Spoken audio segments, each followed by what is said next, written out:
All right. So test week. So our test on Thursday. That is the most important thing, and I will send out a reminder on that day specifically about do not forget your calculator. I will bring extra calculators, but you don't want to rely on me having enough of those. And you want to use your own calculator because that's the one you're familiar with. It's like, again, I'm just going to keep referencing this. When you drive a car and you go take the driver's license test, you want to have your own car that you're comfortable with because it's got little nuances to it. Same with your own calculator. And then, as I mentioned, the best, you can use any calculator. The best calculators are ones that let you actually see what you're typing. I do not like the ones that when you type a number and you hit times and that number disappears that you just typed. I don't like those because, again, they work. They work totally fine. If that's your preference, go for it. The downside of those is it's so hard to check your work because after you hit a button, whatever you typed just disappeared and you can't reference it anymore. And so, anywho, all right, Sophia, I'm going to throw this at you. I think you did last time. Anywho, let's see. So 5x8 note card, pencil. You can technically use a pen, but that's a pretty bold move because there's a Scantron. So, test stuff. Various test strategies. So your all's test is, I already sent all the details, 24 questions, all that stuff. Do not get hung up on a question. So if a question is taking you a while, use test-taking strategies. Skip that question, put a star next to it, both on the test and on the Scantron. That way you make sure you answer it. I always have people that skip questions and don't bubble them in on the Scantron. It always happens.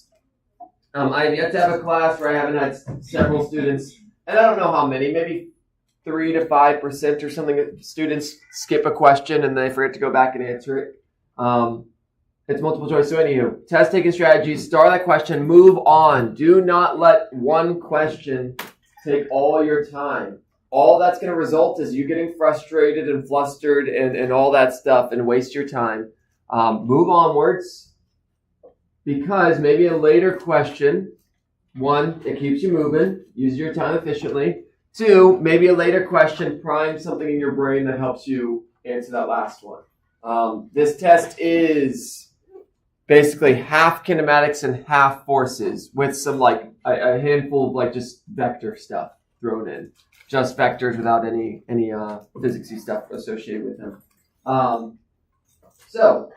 Yeah, you're going to encounter a bunch of kinematics problems, so maybe if you can't do one of them, later on something primes your brain and, go back and stuff like that. Do we bring our own Scantron, or is it going to be? Yeah, great question. Scantron's provided. It's the last paper of the test. You just tear it off and it's there. Yeah. Are the multiple choice to have multiple parts to them and have those? No. So every single problem is independent of every other problem. No problem relies on the solution from another problem. The reason I do that is I don't want it so if you miss one problem, you miss 3 problems. No, every single problem is by itself the only, and I'm not going to even say this is an exception. It's not an exception. There is one problem involving a graph where 2 different problems reference that graph.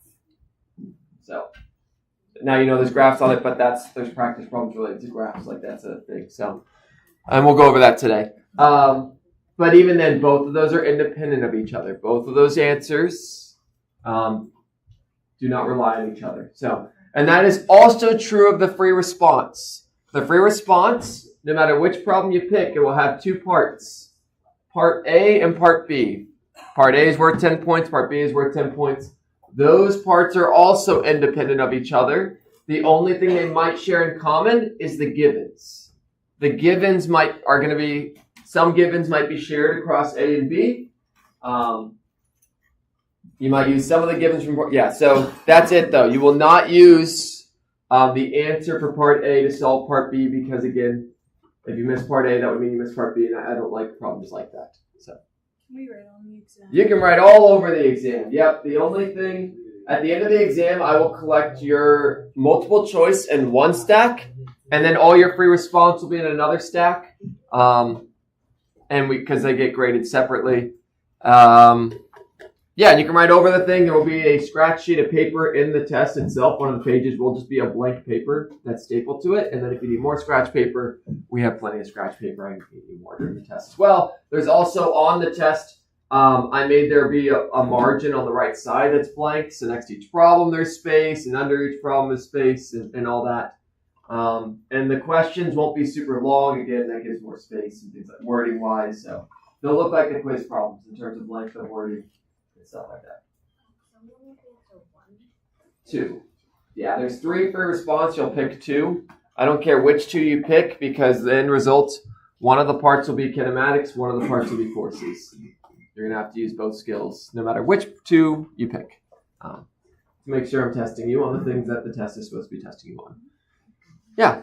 Just super quick. I know you said that if you do all 3 for your responses and you get like them all perfect, then like we could get extra points, but or whatever you said. But yeah, I'll clarify that in a is there second. any like hurt to trying the third one and then being like, okay, yeah, I don't know this? No. So the question there was if you do all 3, basically what happens. So you're going to pick 2 for sure. If you do all 3, the third one will be looked at if it's perfect. If both parts are perfect, then we'll pick that one because that takes 5 seconds to figure out. Otherwise, we will just pick the 2. And then there's no downside to doing the third one at all. If it's perfect, great. That replaces the lowest of the other 2. If it's not perfect, it doesn't change anything. Double check your work. If you all haven't realized at this point, it's easy to make mistakes. Like if you haven't learned that as a human being yet. I'm not sure how that happened. If you haven't learned that in this class, the same principle applies.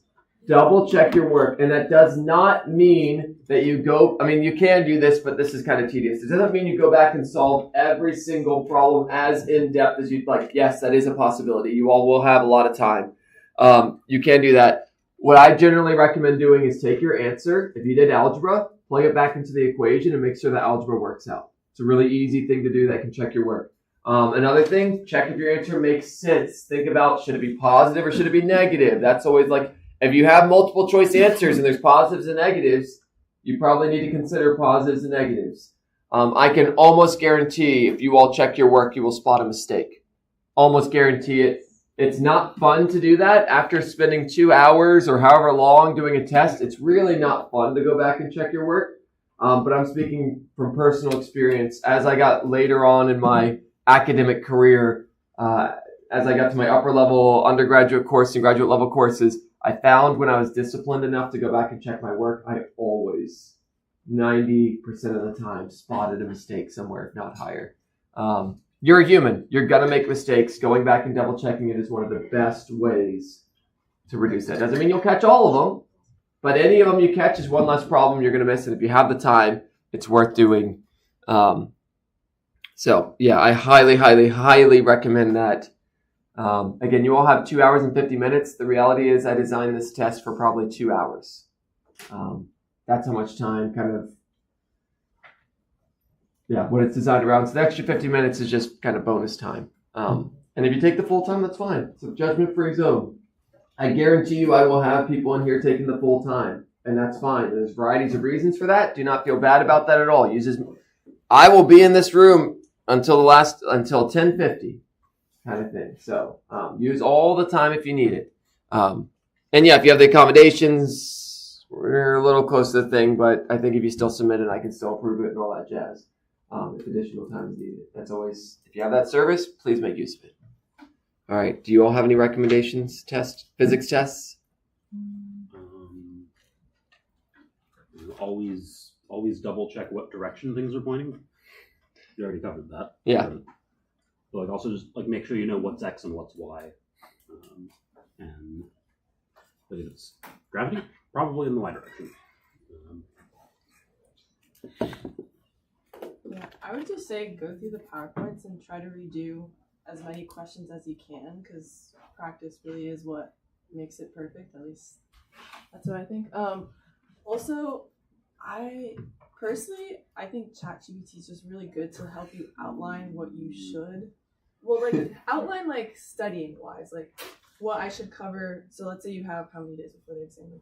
2. 2. Yeah. So let's say if you're cramming, just ask ChatGPT how many topics can I study like today between today and tomorrow, and how can I separate that between these hours, and that can also make it a little easier to break down your studying. Obviously, probably would have been better to do that last week, but if these are the 2 days that you're cramming, that could also be pretty helpful.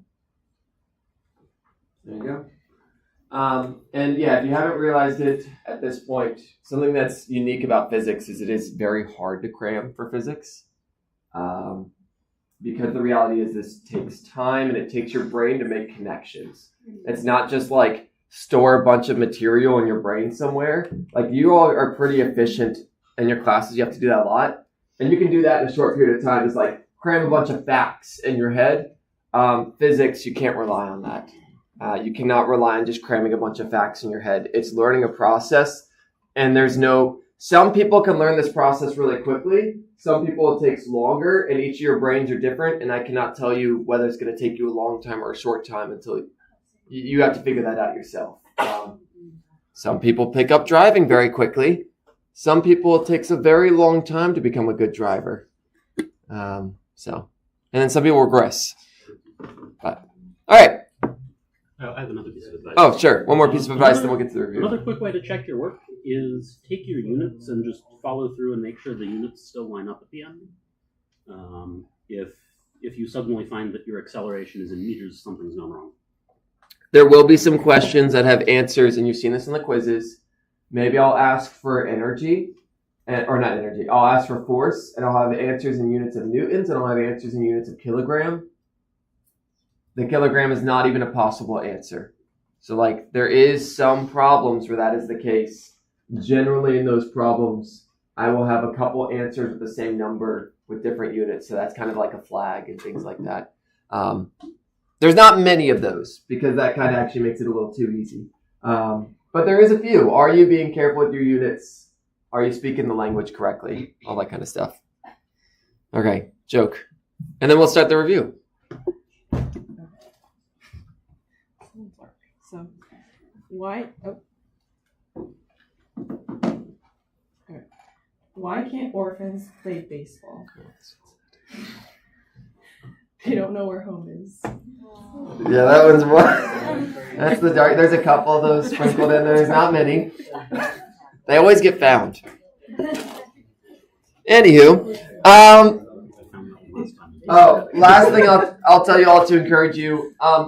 This test is not a reflection of your value as a human being. Like, it can feel that way.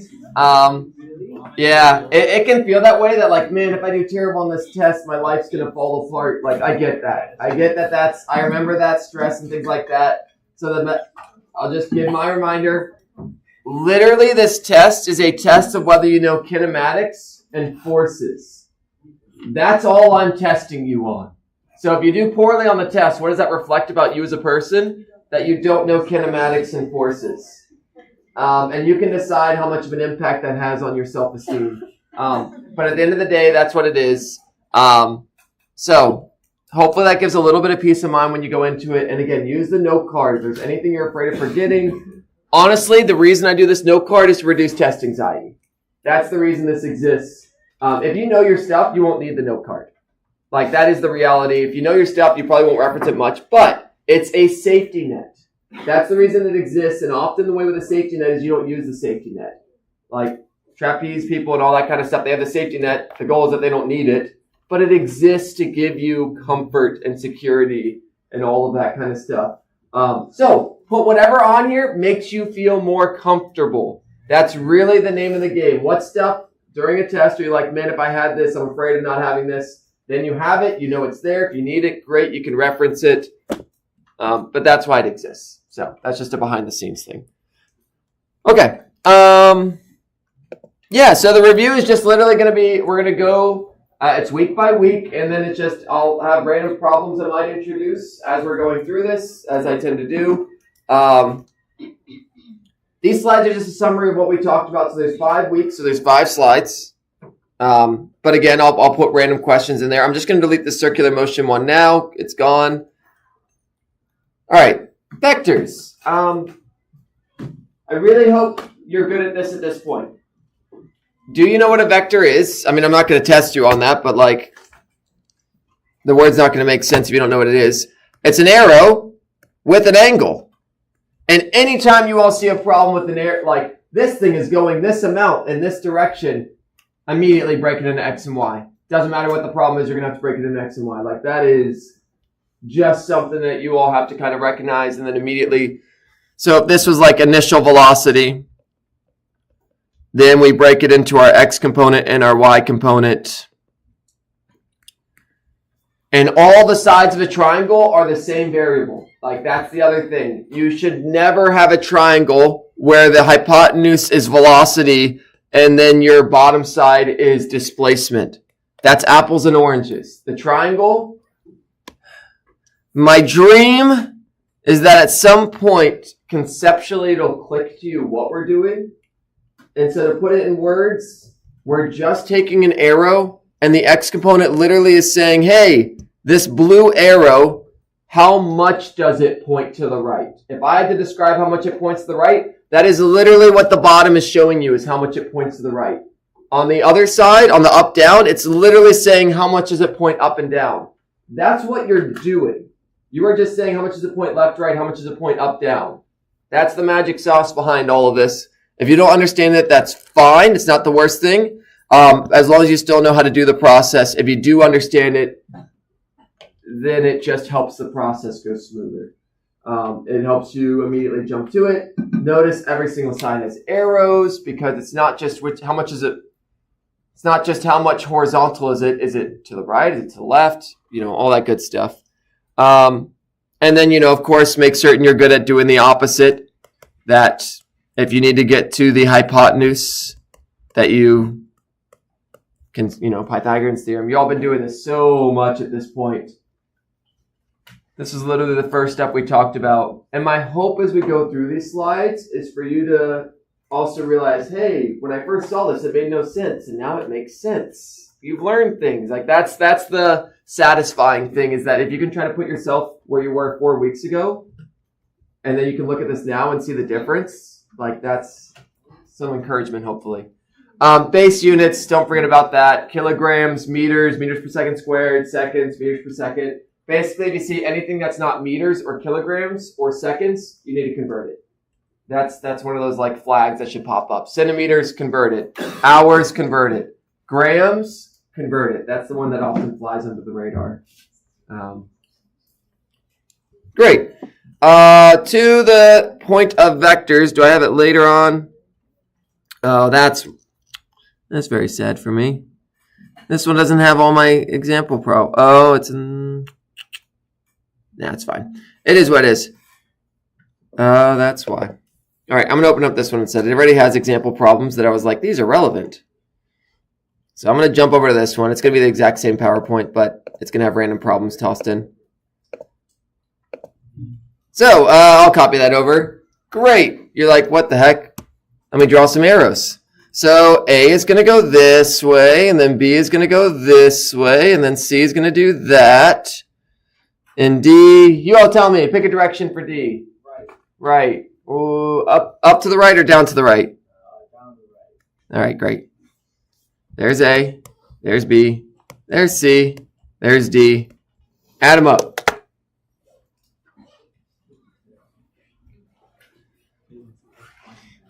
If you can do this in your head, kudos to you, but man, that's a bad idea. I got another joke today.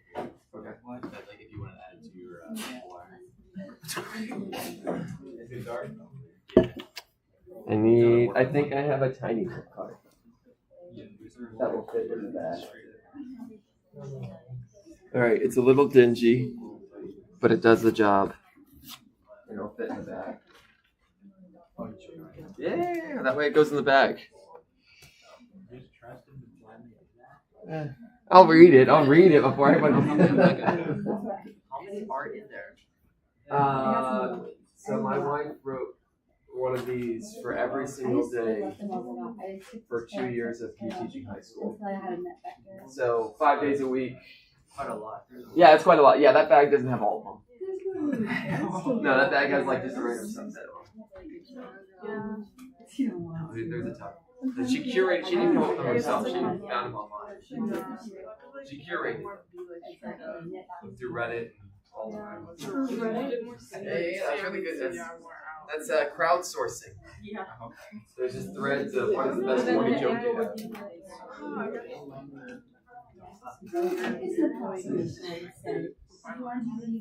Would it be that way? Oh, that's terrible. Yeah, that's in the same vein. That's what, yeah, that's kind of like. Yeah, I don't know why there's another one in here with the orphans, which is sad. I really hope no one's an orphan. Unless they kind of owned it and they made it part of their humor. Yeah, there's a few spicier ones. There's ones of like, I don't feel bad telling friends, but if I tell it to a group, I'm like, oh, I gotta be careful. Yeah, you gotta read them. Yeah. I don't know people in their backgrounds. But anywho, it's fine. All right. So the way I'm gonna do this, I'm gonna cheat. You're not able to do this in the test, but I can. Tip to tail. So I am literally going to take these vectors and just kind of move them around. So there you go. There's A plus B. All I'm doing is taking one vector and putting it after the other. There's C. This is to get me the most accurate answer possible. Obviously, you can't do this on the exam. But as long as you're close enough, I'm not going to be mean. So the final answer is we do at the beginning. And we go to the end and we draw an arrow from the beginning to the end. And that's A plus B plus C plus D. So the answer is this. I'm not going to put an answer on the test that's like this one and then this one. No, that'd be mean. I'm not going to do that. I'm not like, do you have your protractor ready or anything like that? No, the answers on the test would, if I had a problem like this, would be like this, maybe one straight down, maybe one like to the left. You know, they're distinctly different. So, ta-da! Vector addition. Okay, same exact ones. So I'm going to copy these. Find A minus B plus C plus D. And this is where I remind you all that subtracting a number is the same as adding a negative.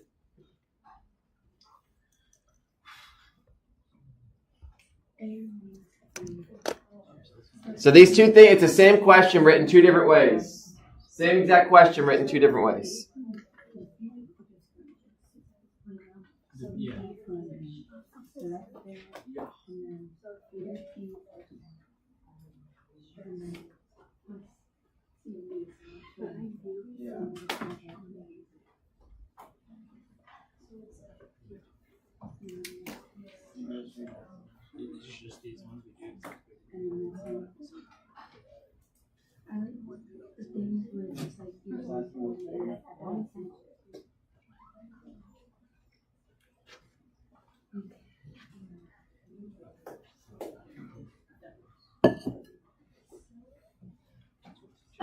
That was the one I posted, right? That you had. The one that you had was the one I posted, right? So it did have all this extra stuff. Okay, great. I thought that was the case. I was pretty confident.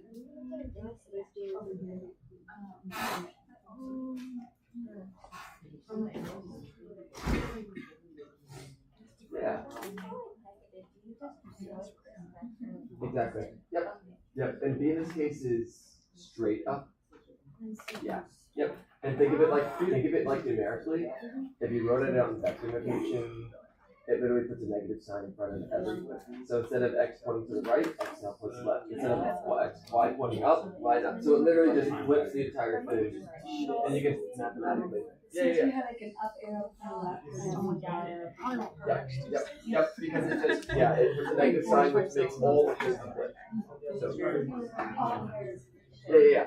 So it works out numerically and visually.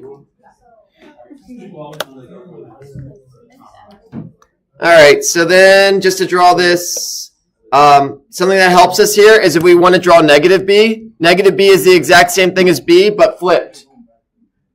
Why? Because this is, I'm just going to put this numerically because I think it's interesting to show this. Let's say we had a vector r that was like 3i hat minus 2j hat. negative r will be negative 3 I hat plus 2 j hat. It literally just flips all the signs. So instead of r pointing to the right, now it points to the left. Instead of r pointing down, now r points up. It literally just flips everything. It flips it 180 degrees because it makes the signs of everything change.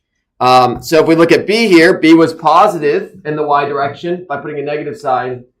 Now it's negative, which means down. The math and the visuals all work out. So I guess I'll leave that there because maybe that's useful. Just reminding you all what a negative vector is. It's the same thing as a positive vector with everything flipped. So, gosh, do I have room? We'll do A. We're going to figure out if I need to move things. There's B. There's C. My C is a little lousy. And then there's my D. And something like that.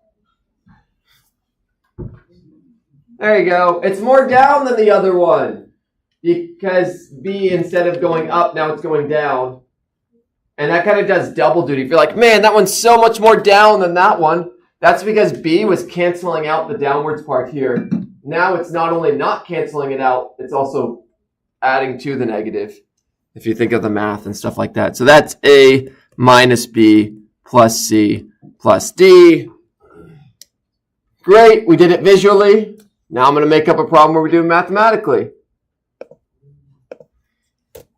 Vector A points 30 degrees above the positive x-axis.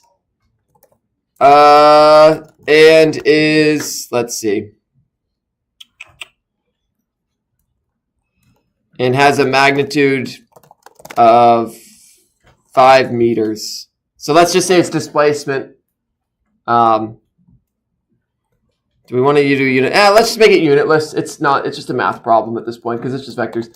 Vector B points 20 degrees to the left of the negative y-axis. I'm purposefully making this a little different. It has a magnitude of 7. What's A plus B? What's the magnitude? And direction. This is like the worst case scenario. Like I say, worst case scenario. This is the most complexity. Pro tip, draw a picture. Draw each vector. And then, if your picture's bad, your problem will be bad.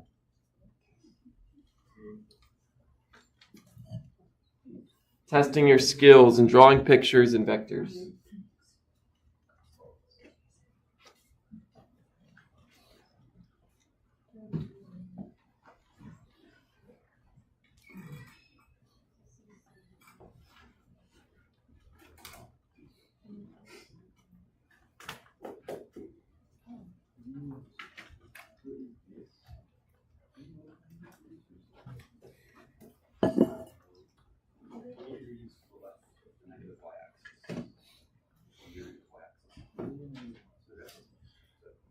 Close. That one's 20 degrees below the negative x-axis. Oh, that's at x. It's 20 degrees to the left of the negative y-axis. It's going to change things. It'll change your numbers.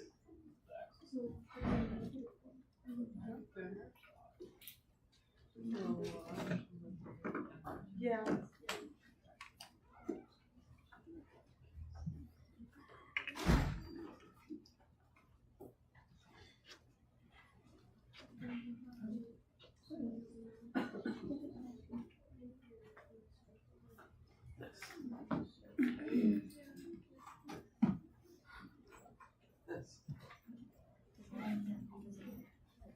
So, yeah, don't worry about that one. That one visually just shows you what the answer is going to be.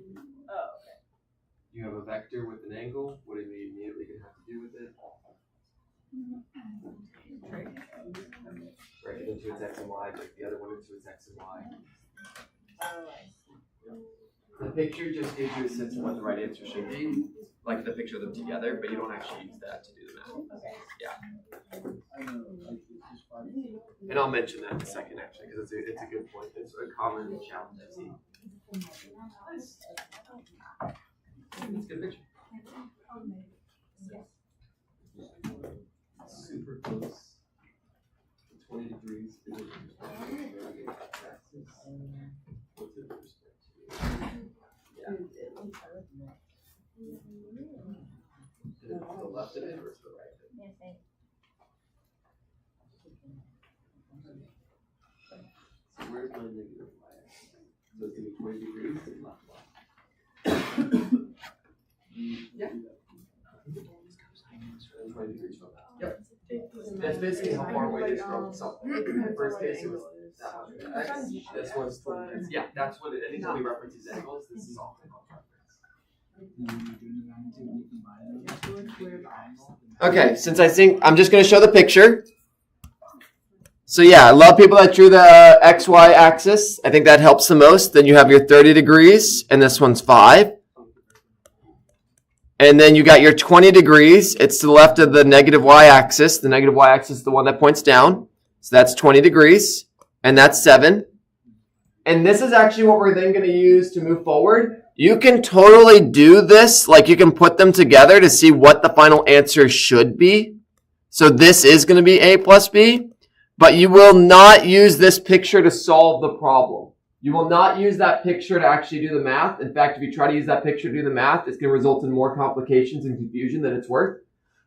Generally, I've seen that to be the case. But this will give you a sense that whatever answer you get should match this picture, i.e., the a plus b should have a positive x component and a negative y component. We can see that from the picture. So just to make sure we're all good on the next step, what do y'all think we're going to have to do? Trigonometry. Break into components, because the only way you can add vectors together is if you add the similar components. You can add the x components together, and you can add the y components together, but you better be careful about your positives and negatives, just like Peter said. Don't forget to put your positives and negatives, and the picture is going to tell you what's positive and what's negative. So yeah, build some triangles, break into components, combine them. Go from there. I have a question. If we define it like neighbors like this and that, like, is it because it says the y-axis? Like, if it said like the x-axis, would it be like this? Yeah.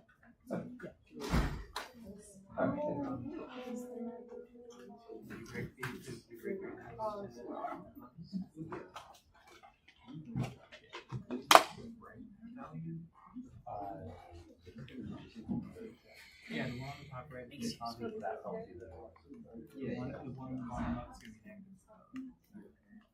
So you break down your x's and your y's, and then you're adding them because they're negative.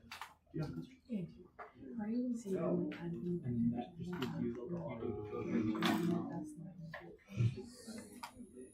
So you have an issue with your setup. Which axis is your negative y-axis?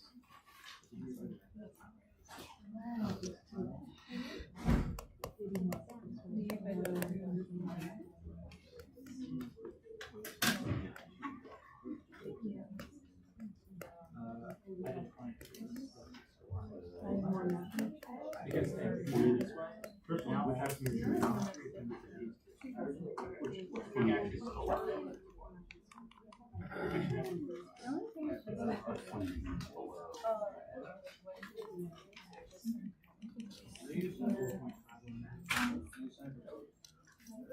Because even though you're defining the x, it's opposite over.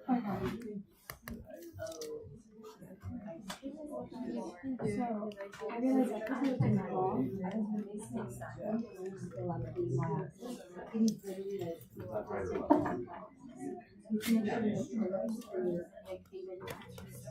This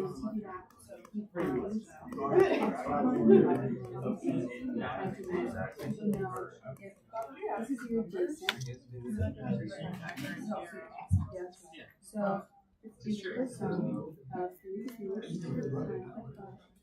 and I'll give us this, which is the x component, and then because this is the opposite to what it's going to be, I don't know if I like it. Really? I can turn over to your Now you're choosing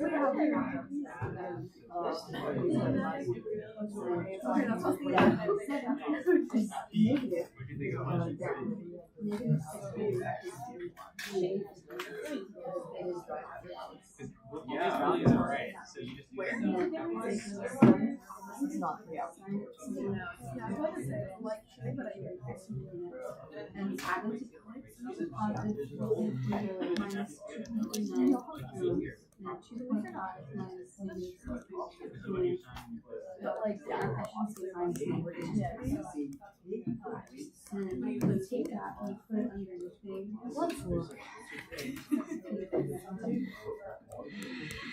Because that's also how you find your components. Remember that. And that's the magnitude of your triangle. And then you plug it in and then you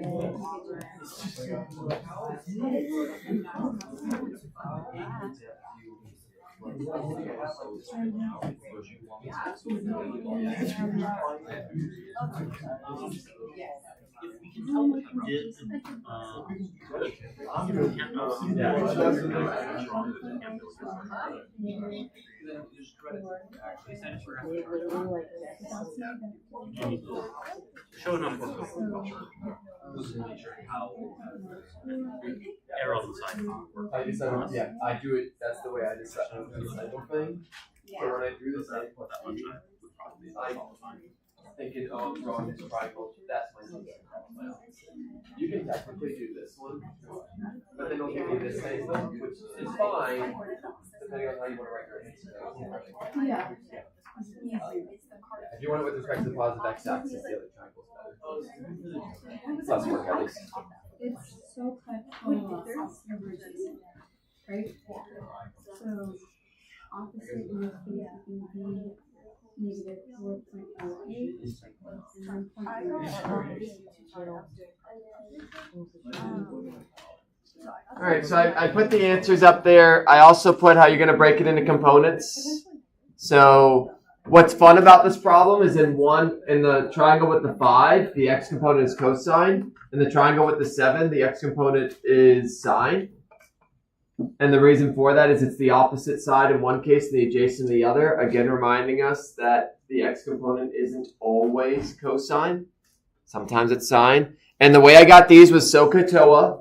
And you end up multiplying the hypotenuse times cosine of the angle or hypotenuse times sine. And then, yeah, just the last thing I'm going to put here. So I have the answers. But remember that to actually get those, whenever you're adding vectors, you add components. Like that's the thing that's not written here that I'll go ahead and write. So if you wanted to find the a plus b, you got to add the x components together. So we're going to do ax plus bx, and that's going to be 5 cosine of 30 plus negative 7 sine of 20. Remember, don't forget your positives and negatives. If you made a mistake, it's very likely that was the mistake. That are the cosines and things. And then for the y component, 5 sine of 30 plus negative 7 cosine of 20. And that gives you the x and y component, and then you have the components, so then you find the hypotenuse by doing Pythagorean's theorem, and then this triangle, this will be the x component of it, that'll be the y component of it, so this side's 1.94, this side is that 4.08, so then I find that angle, and there's 2 possible answers that both say the same thing. If I just said my angle was negative 64.57, the assumption is that's with respect to the positive x-axis. So negative is below the positive x-axis, or you can say 64.57 below the positive x-axis. So this exists. there's no physics here. As weird as this sounds, this is all actually just math. But this is a math skill you need to solve physics problems, which is why we spend the time on it and all that jazz. So, yeah, there is absolutely no physics here, though. Yeah, so the 4.51 came from Nero. If you want the magnitude is the hypotenuse. 1.94 squared plus 4.08 squared. A squared plus B squared equals C. So that absolute value is the term for the magnitude, meaning how big is my arrow. In physics, we use the absolute value sign as how big is my arrow. It's called the magnitude.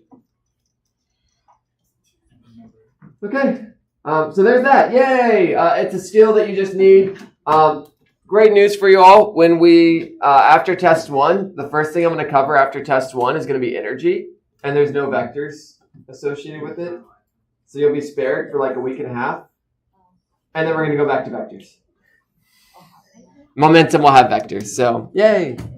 Most of this class, 75% is vectors. So to get the direction, like the bit angle, we take the magnitude and use that to draw a new picture. You could.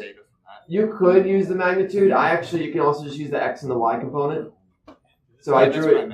Yeah. Use the x and you draw a new triangle. To find the angle, you draw a new triangle with the parts of A plus B. Yeah, with the magnitude of that, and you go from there. Yeah, in general, you should only have like each vector gets its own right triangle, including the final answer. The final answer gets its own right triangle. Don't mix and match your triangles. Okay. So, bread and butter skills. And then we started kinematics. And again, this is something that should hopefully encourage you. Way back when I gave you all these equations for the first time, it just looked like a whole bunch of gobbledygook. But now, hopefully, they look like something meaningful to you. Hopefully now you look at these equations and you say, oh, that's the position at some later time. That's the initial position. That's the initial velocity. That's acceleration. Hopefully you're not scared of these equations anymore. They're just a bunch of like tools in the toolbox. Grab the right tool for the right job. Do remember what the variables mean. What the heck is position, displacement, velocity, acceleration? Specifically, remember displacement is how far you went. Velocity is how much your displacement is changing. So the basic definition, and this is average. This is only true of average. It's displacement over time. And then same thing with acceleration is your change in velocity over change in time. These are like the general definitions. This is the conceptual idea of them written as an equation. What is acceleration? Are you getting faster or slower? What is velocity? Is your location changing? And if so, how quickly is it changing? Every second, how far are you traveling? That's velocity. Acceleration, every second, how much is my velocity changing? In this integrals one, you're spared from that, though it's, if you know calculus, this actually step is pretty easy. Calculus sounds worse than it is. It sounds really fancy, but calculus, the steps are really straightforward, mostly. Integrals are terrible. Derivatives are fine. All right, and the acceleration due to gravity is always negative 9.8. So this is where I want to point out. In kinematics, you should basically always use, if you're in the air and A is gravity, like that's the thing affecting it, you're going to use negative. When you do force problems, you should always use positive 9.8. In kinematics problems, use negative 9.8. In force problems, use positive 9.8. And the reasons for this are, in these problems, we always assume that that down is negative. In force problems, the way gravity gets used is a little different. It gets used for the normal force and things like that, and we define direction differently, and you just don't want to double negative in a force problem. You can use negative 9.8 as long as you add the downward instead of subtracting it. For forces in particular. Yeah. as long as there's only one negative. You either assign direction when you're adding up the forces, or you assign direction at the very beginning. Yeah. You don't do it both times. Yeah, then you've doubled and canceled out the effect. Something that like I was having problem with in the problem sets is like knowing when the final velocity is 0 or the same as the initial velocity. Yeah, so that's a great question. The question was knowing when the final velocity is 0 or the same as the initial velocity. And this is, remember, when is the velocity 0? So if I toss my water bottle upwards, when is its velocity 0? At the top. So does this one go in 1D kinematics? I'll chuck it here. Various tricks to know. I'm going to call these tricks. Various things.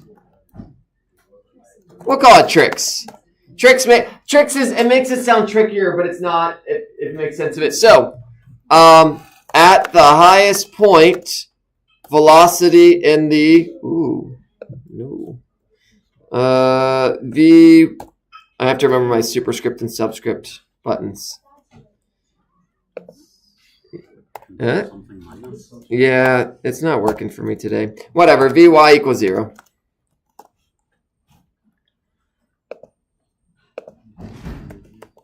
The squared's working. No, it's not squared. I'm trying to find the shortcut for... There it is. It's control that one. All right. At the highest point, Vy equals 0. Yeah. Is it Vy in general, or like specifically is it like VO or VF? That's a good question. Depends upon if you're starting there or ending there.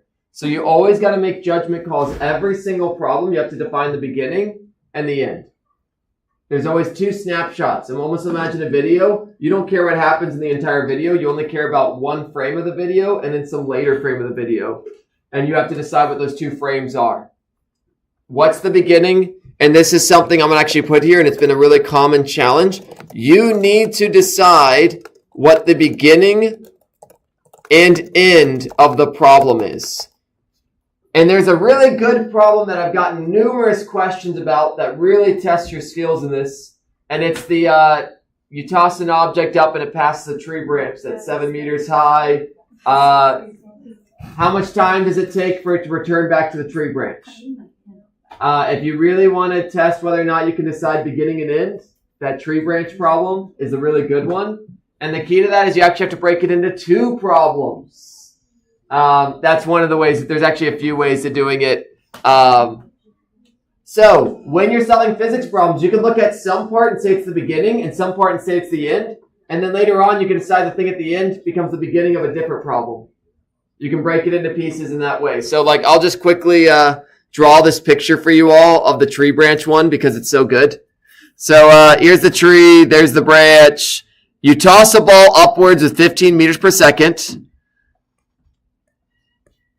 It then gets to this tree branch and it asks how much time does it take for it to return back to the tree branch. And the key to this problem, one of the ways you can solve it is you're going to solve for the velocity here. And then, so you're going to solve that problem, and that velocity will then turn into an initial velocity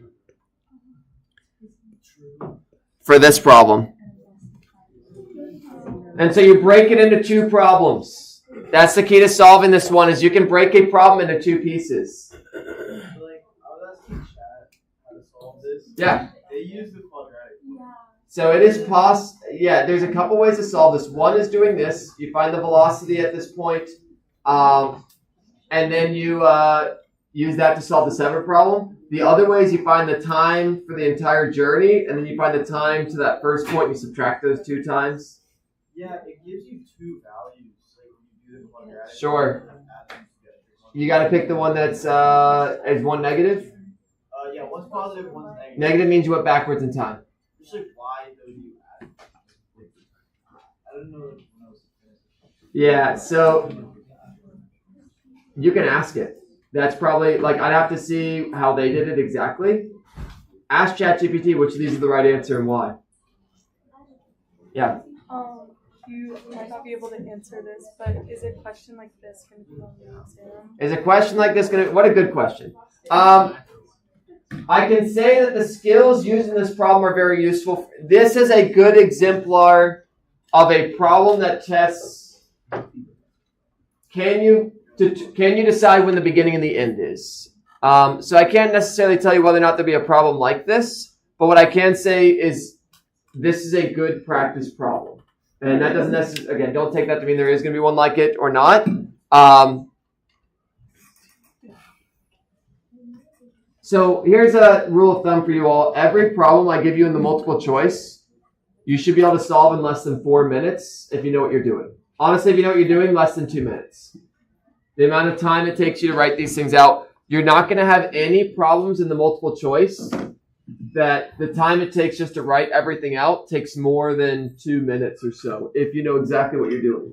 How do I know that? I know exactly what I'm doing. I went and did the test. It took me 15. Again, this is not me bragging. I made the questions. Like, of course I know how to solve them. I made them. You're not going to make something you don't know how it works. So to test it, I did the problems and I took my time. No, I did not write step 1, step 2. I didn't write it as in detail as maybe if you're stumped on what you would do. I wrote everything I would need to make sure I wasn't making mistakes. So I'd draw a picture. I would write the equation. I'd go through, if I was solving these problems fresh and it took me 15 minutes, which means it took me about a minute and a half on average for each question. Not rushing, just going through the motions that I encourage you all to do. Anyhow,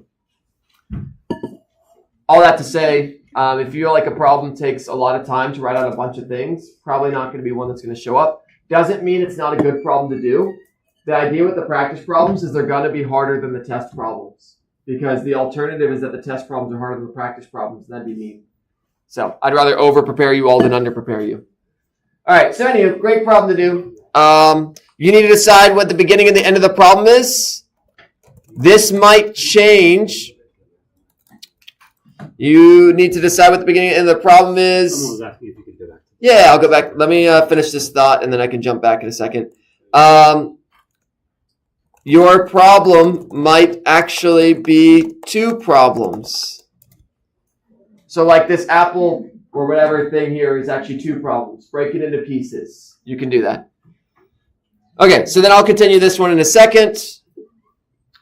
And all these slides will get uploaded right after class. So always note that is always going to be a thing with all my beautiful handwriting on them. So if you ever miss anything, just note these will be uploaded literally when the class ends. Otherwise, I forget and they don't get uploaded. So, to continue the thoughts on the slide I was developing, so we had at the highest point the velocity is 0. When is the velocity the exact... So if I toss something upwards, I toss it with 10 meters per second. When is the magnitude of the velocity, again, 10 meters per second? That's really weird wording. On the way down, at what point exactly? When it returns back to the same height, it has the exact same velocity, but something's different. But it's negative. So that's another little trick that if you know it, it can help you solve some problems. When an object returns, if you toss an object through the air, this only works when gravity is the only thing affecting it, it will have the same y velocity, but negative, when it returns to the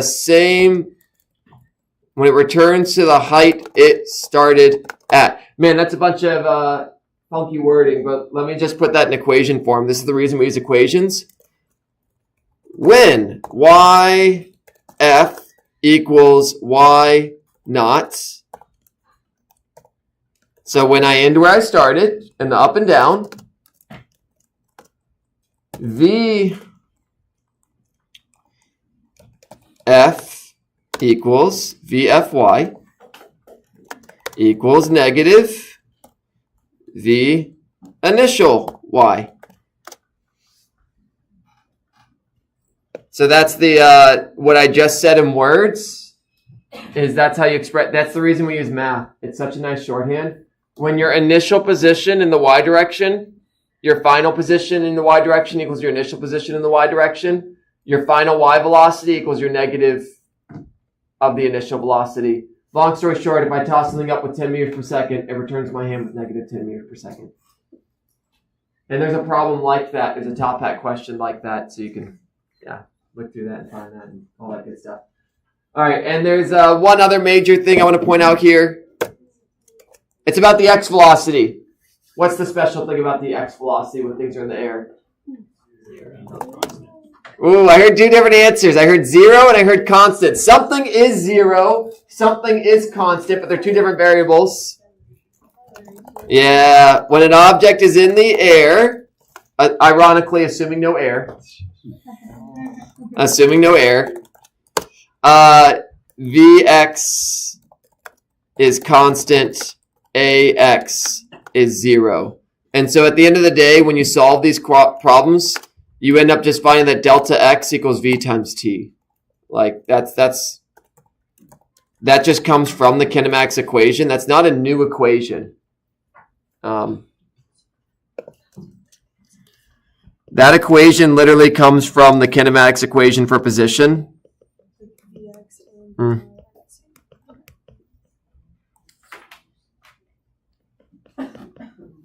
Oh, yeah, Vx. Yeah. So then the acceleration goes away. So you get x final equals x initial plus v initial t. V initial is the same everywhere. If you just rearrange this, it turns into this. These are the same exact equation. So, yeah. And this is like just to confirm. So when it's constant, Mm-hmm. the v initial and the v final are the exact same. Yep, exactly. When it's constant, the v initial and the v final are the same. Yeah. All right. And that's like those are all the little tidbits. Oh, I guess there's one more. Yeah. Is it going to be too? It's the time to the highest point is the exact same as the time from the highest point back down to where it started. It's symmetrical. So if you do the time to the highest point, you can multiply that by 2 if you want to get the entire time, assuming it returns to the same height. Anyway, all right. Last thing I want to encourage you all. There is the range equation and the height equation, and I do not like those equations. I put them in my slides, So, like, there's these equations that have been derived for the range, how far you go, and there's an equation that's been derived for how high you go. Both of those only work if you start at the ground. Like, let me rephrase that. Both those only work if you start and stop at the same height, kind of thing. Those equations exist. They're not in the formula sheet. You might have stumbled upon them. I have found that when those get used, sometimes they work for people, sometimes they don't. People will use them for every problem when they don't work for every problem. The kinematics equations always work. So that's always my recommendation. Use those. You can, if you're good with the range and height one, go for it. But I find people make mistakes with those because they make the wrong assumptions. Or they don't realize the assumptions that were made. That is actually the reason ChatGPT makes so many mistakes. I say so many. If ChatGPT makes a mistake, my experience has been is it was making a wrong assumption. It was assuming something, and that assumption it was making was incorrect. The problem with AI currently is when you ask it something, if it's uncertain about something, it doesn't ask you for a follow-up. It just assumes something and keeps going. It's almost like if you gave someone a task to do, and they had and they never ask you any questions whatsoever. They just do the task to the best of the information they have. And then they spit out something, and then you find out later, wait, but you did this wrong. Why didn't you ask me a question about this? AI doesn't currently know to ask questions if there's something it doesn't understand fully. So it's just an interesting little aside. It will spit out an answer with the utmost confidence. And it'll say, yep, this is right. And if there's a mistake, you'll find it's because it made the wrong assumption somewhere. So, anywho, fun things about AI. All right. Great. I toss an apple straight up with a velocity of 5 meters per second. What is its acceleration on the way up?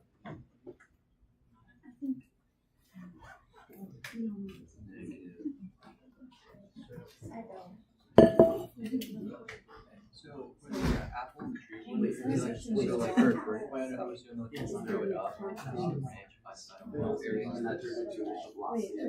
and then so then you respond like, okay, so then back down to the errors. Yeah, you can use that. Yep.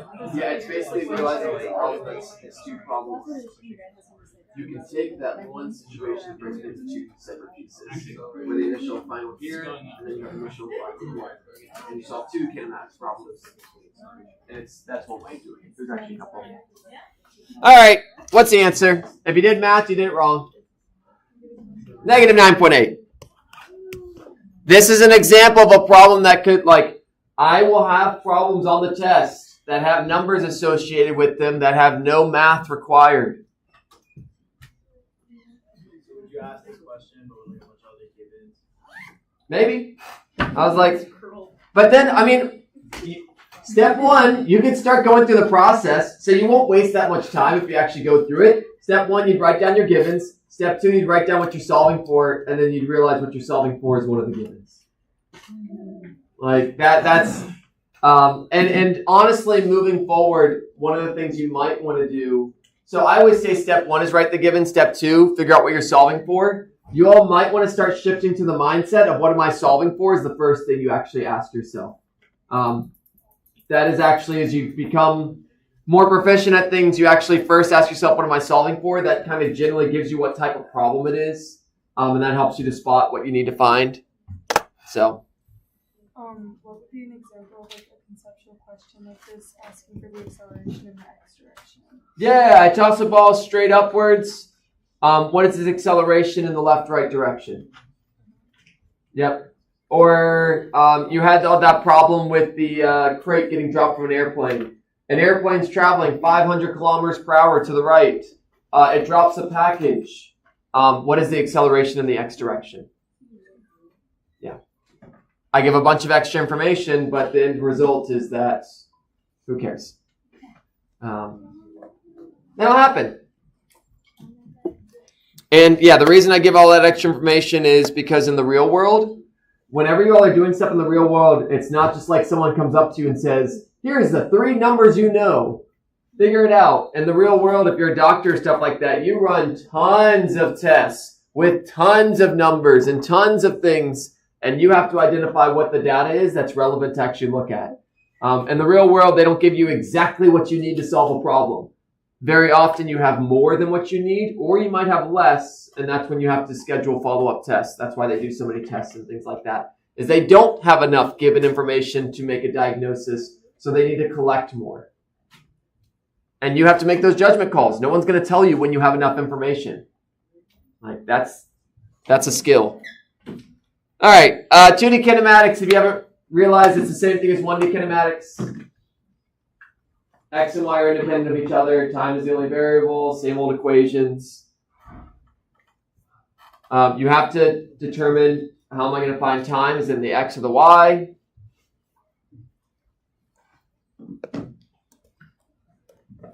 You find time in the dimension where you have initial and final position, which is a really fancy way of saying, if you know where the height, the initial height and the final height, use Y. If you know the initial X and the final X, use X to find time. When does your object stop? I say stop. When does its flight end? Is it when it hits the ground / a certain height? Or is it when it hits a wall? And look, there's the things that I mentioned before. Yeah, do be careful. This last one's really subtle. Remember that direction is matters. V is Y is up. It's positive. Vy is down. It's negative. The reason this is really subtle is if you all use the following equation, Vf squared equals V naught squared plus 2a delta x. If you haven't realized it at this point, remember when you all square root both sides, there's 2 possible solutions, positive and negative. And you have to make a judgment call on that. Nothing in the math tells you whether it should be the positive one or the negative one. How do you decide? Is it going up or is it going down?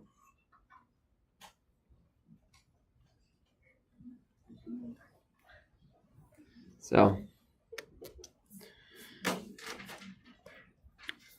Yeah, and we'll go ahead and practice projectile motion problem.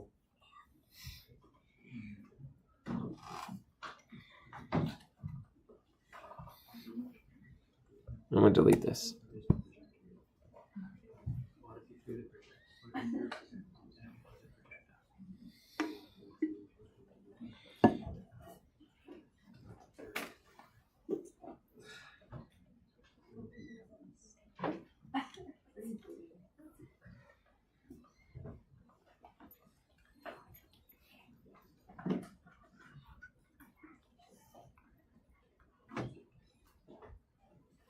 Yeah, my dream with all of this physics stuff is you all get to a point where you don't even remember that it was challenging for you at some point. You get to a place where you're just like, oh, this is obvious. And then when you go to work with someone else, you say, why don't you understand this? And then you remember and you say, wait, that was me at some point. That's the dream, is that when something becomes so easy to you all that you forget that it was challenging, that means you understand it well. It's like driving a car. At some point, you all reach driving a car as natural and you don't think anything of it. But if you remember way back when you first learned, at some point it was not natural. Riding a bike is another good example of that. I'm teaching my daughter to ride a bike. Yeah, it's not easy for her. Just figuring out where the pedals are is like a thing. So, and she keeps looking down at the ground while she's biking. I'm like, no, don't do that. All right. I throw an object with a velocity of 5 meters per second at an angle of 10 degrees. The object starts at a height of 1.3 meters. If it hits a wall 3 meters away, what will be its height at that point? The answer here is a little unfortunate because it just barely makes it. Yeah, I'm going to make it go a little faster. I made up the numbers when I did this problem last time. So the answer will not be 0 point whatever, so I'll quickly calculate it. But this will make the error way less.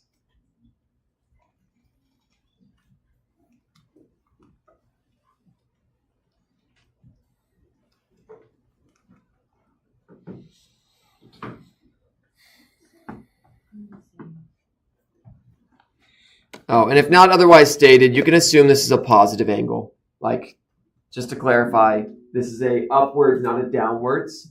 If it's downwards, I will specifically say negative 10 degrees or 10 degrees below the horizontal. You can always assume positive unless stated otherwise.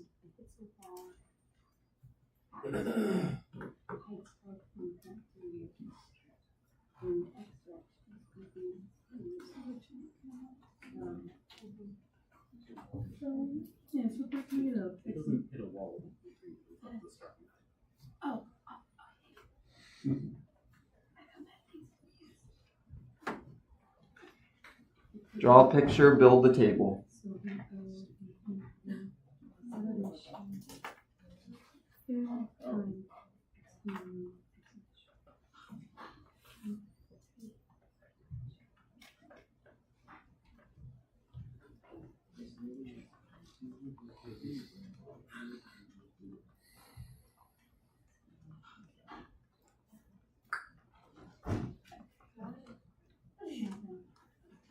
Because 10 meters per second isn't just a velocity. Okay, yeah. Right, that's a velocity in quotations.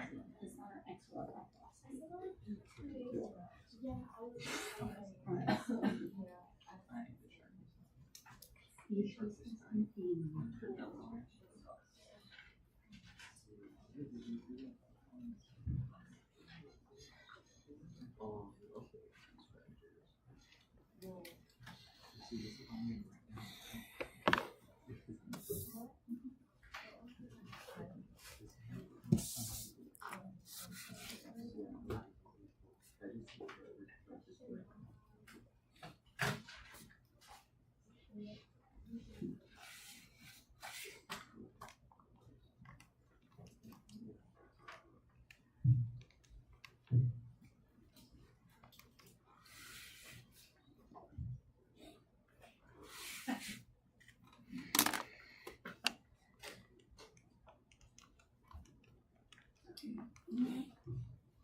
Yeah, no air resistance. If there's air resistance, I'll tell you. Like that's it. No, it is important because I could ask a problem where there is air resistance, and then I would tell you.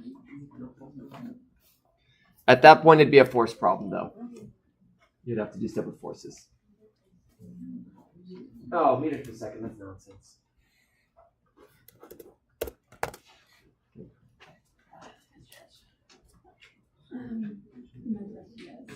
So I know my exploration solution zero.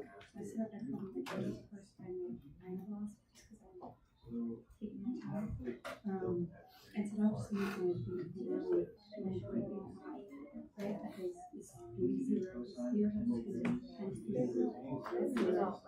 And then obviously it's you know, so that doesn't make sense. Should I not do it this way? That would be true if there's no gravity. Yeah, so that's where you can't use that triangle in the beginning. That triangle doesn't correspond to displacement. That angle corresponds to what variable? The same as my initial. That's correct, right? Okay. Then that's still. I don't trust it. I just don't trust it. Yeah. Okay, sure. Question? So on next. It's the wall. We need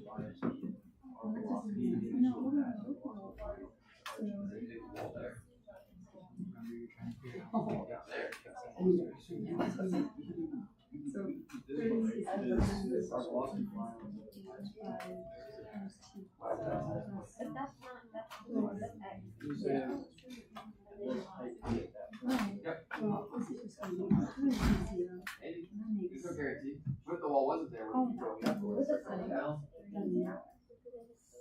Write down your gibbons. So draw a picture. Write down your gibbons. Make that beautiful table. Figure out what variable you're actually solving for this problem. The table's going to help you work out your the x and y. Final velocity.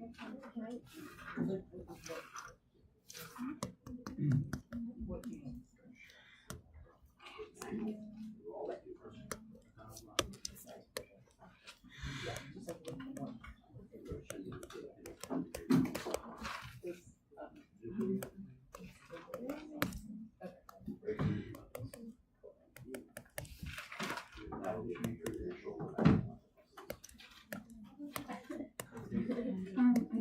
this one's like the velocity find your expression first. I used that for explain and use the time to find the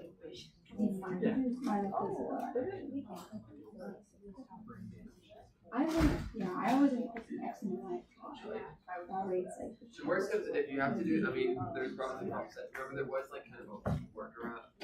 the organization But if there is something that involves, so there's good news. If it's a multiple choice problem, one of the four answers, well, if I'm saying find the time, you can just plug those in and see which one satisfies the equation. So that's one. If it's a multiple free response and that's something quadratic, either way, don't stress it. In general, I try to make the problems be a test. Not that's easy. I don't even know if I did it right now. You like stare at it and you're like, I don't know. Yep. Yeah. Anytime you see an angle and a variable that goes with that angle, you're gonna break it down.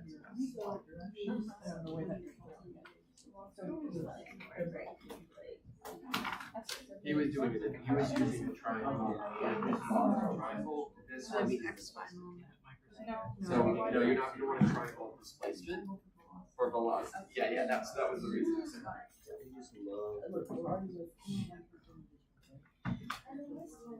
How do you, I'm trying to remember the equation for time. That's the only thing. Oh, there's so many of them. I know, I got it.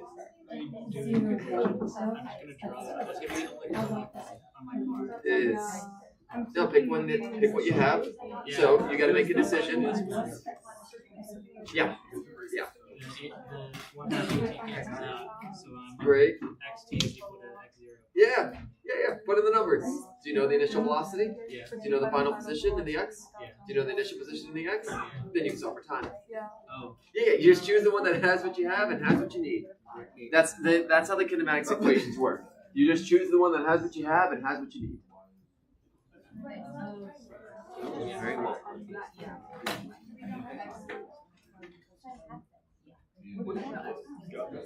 It's a good question. How did you decide the x velocity? Is 10? Is it 10 directly to the right? Why do you? You actually do it. So it's 10. Is that arrow for the 10 meters per second? Is that arrow point directly to the right? It's angled, so guess what we have to do? Oh, anytime you want to see an angle,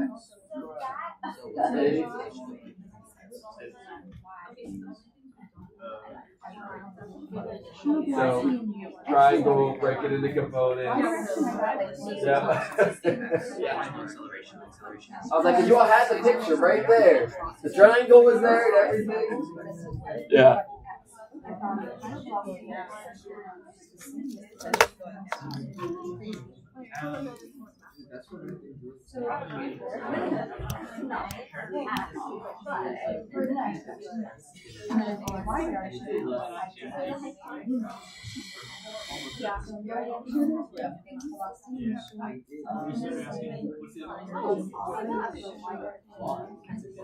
Oh, I didn't give myself space.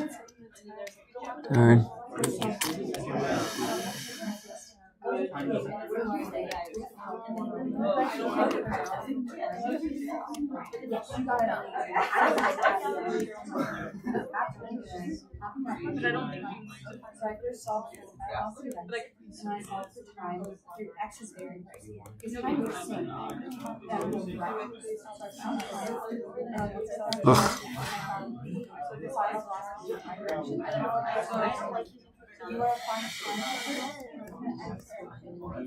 I have an idea for like a quick demonstration. Sure, go for it. You have the floor, man. You might want to grab a mic. It'll make it easier. I don't want to like interrupt her. Oh, we can wait then if you want to do it later. Here's Vector. Yeah. If you could. Yeah, I was like, if it's relevant for this.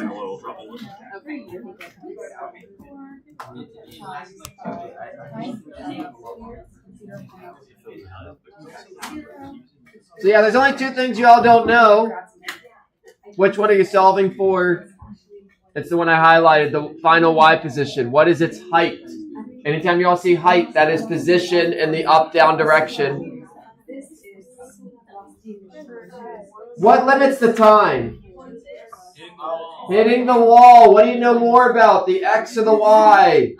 The x, you know it's initial and final, so you're going to use x to find time, then use that to find the height. Remember, you got to make that judgment call. You got to find time. Like, that is a guarantee you will need to find time. In almost every single problem, 95% of projectile motion problems. And then you go from there. So,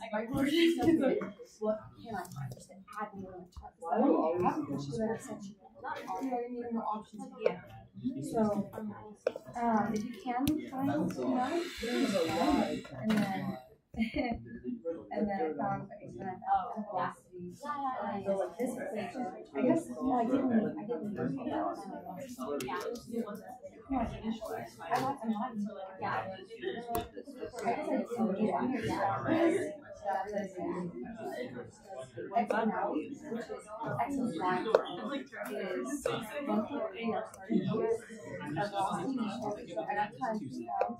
and then half the solution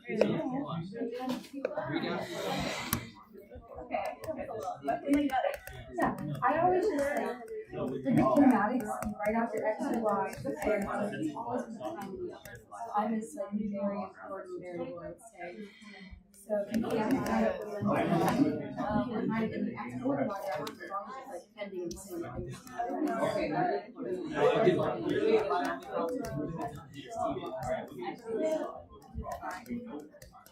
Listen, all the freaking tutoring sessions questions that we're going to and something that's clicking.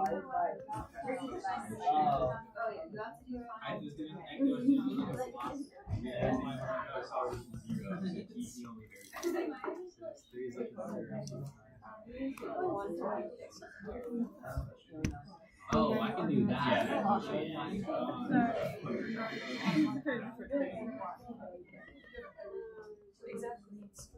Oh wait. Oh, because you have everything. Okay, no.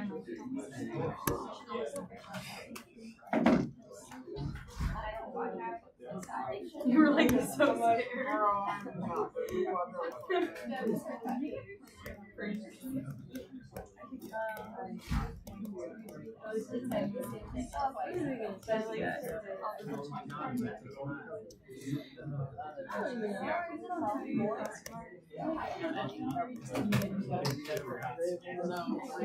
I literally started putting in the wrong spots and I was All right, it's all worked out up there in case you got stumped anywhere. But this is like a classic kinematics problem. You know, velocity, angle, find the time, find something else with that time. Yeah.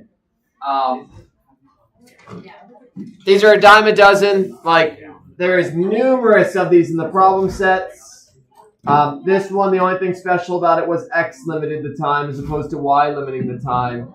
But the process is the same. So it's always important in a physics class to not get locked into every problem is done, like every single problem I do this to this.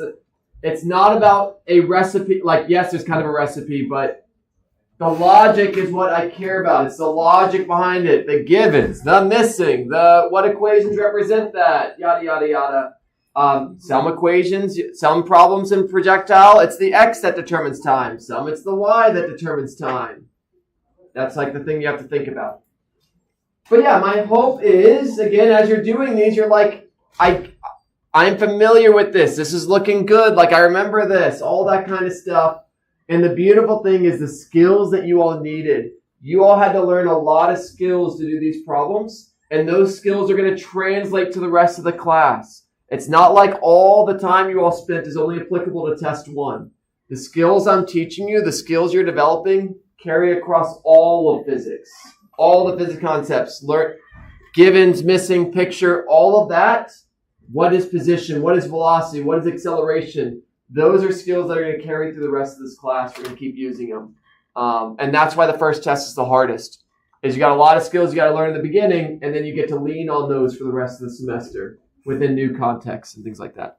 So I noticed components still seem to be tripping a lot of people up. So here's like just a quick demonstration to help visualize. So here's a vector. What's its magnitude? How big's that stick? Meter. So let's have that be our x direction, that be our y direction. What's the x component? Now what's the x component? Now what's the x component?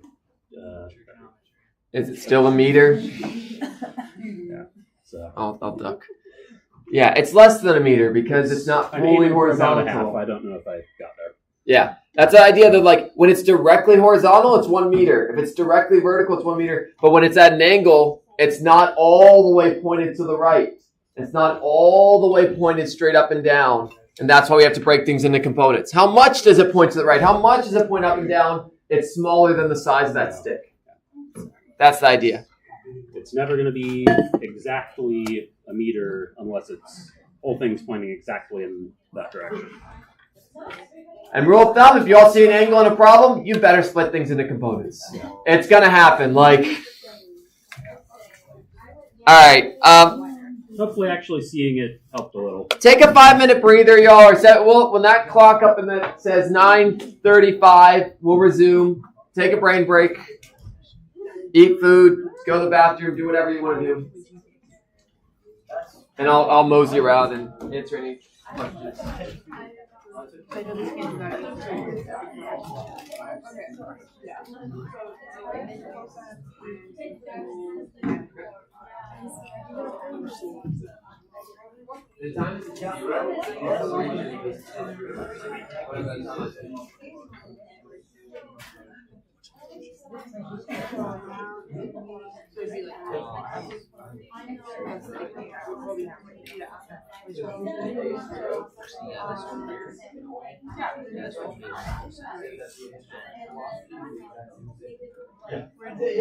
Like it is.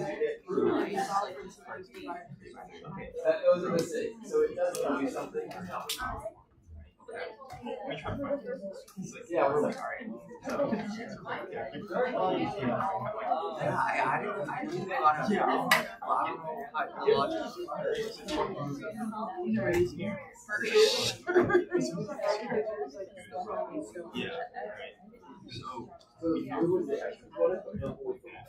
Because when she first said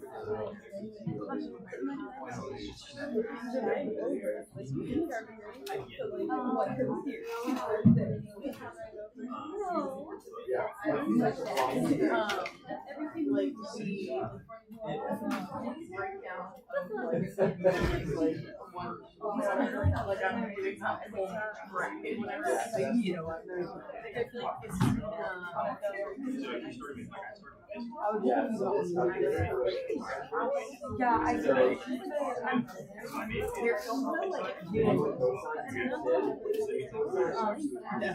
yes,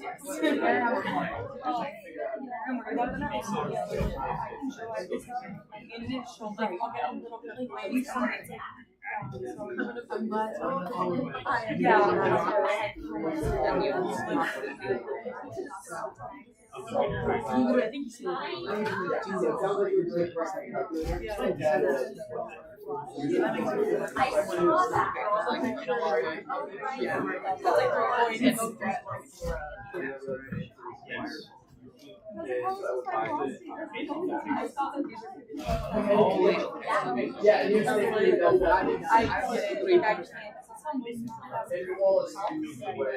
I'm so grateful. I would have done it.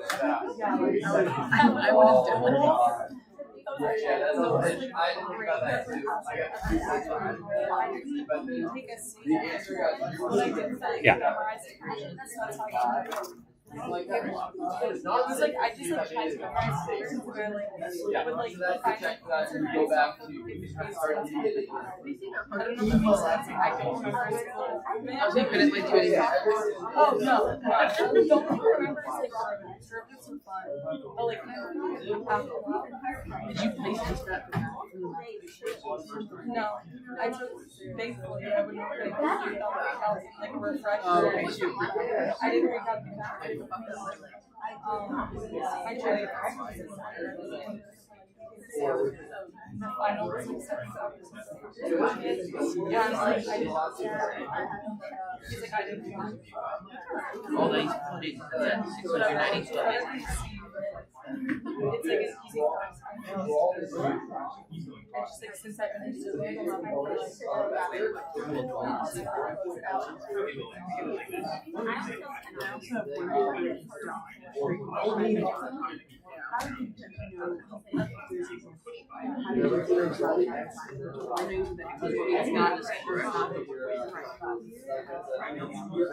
don't know, I wrote in my notes. I woke up to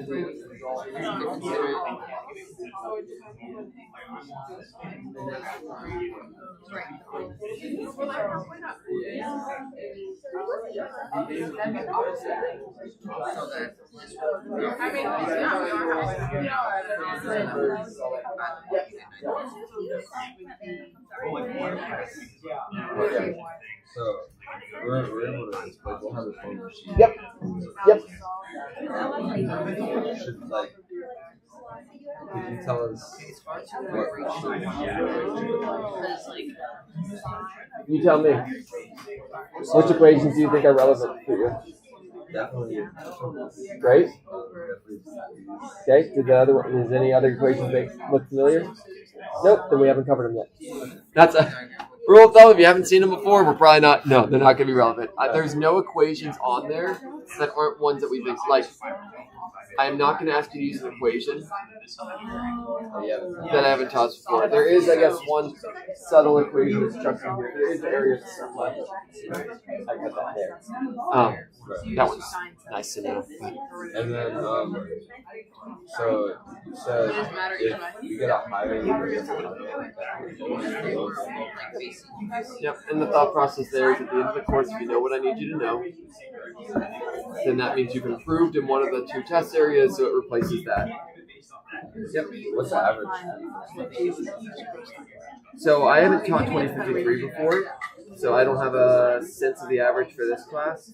But generally, my averages in previous classes were around 70s for the like a 70, between a 70 and a 74 was my averages in previous semesters on the first test.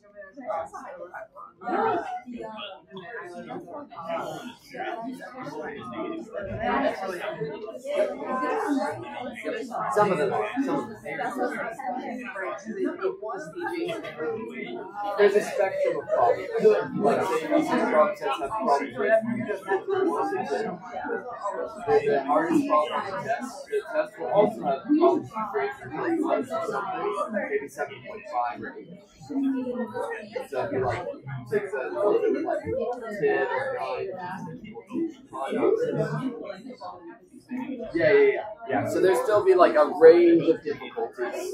Yeah. Just the ceiling is low.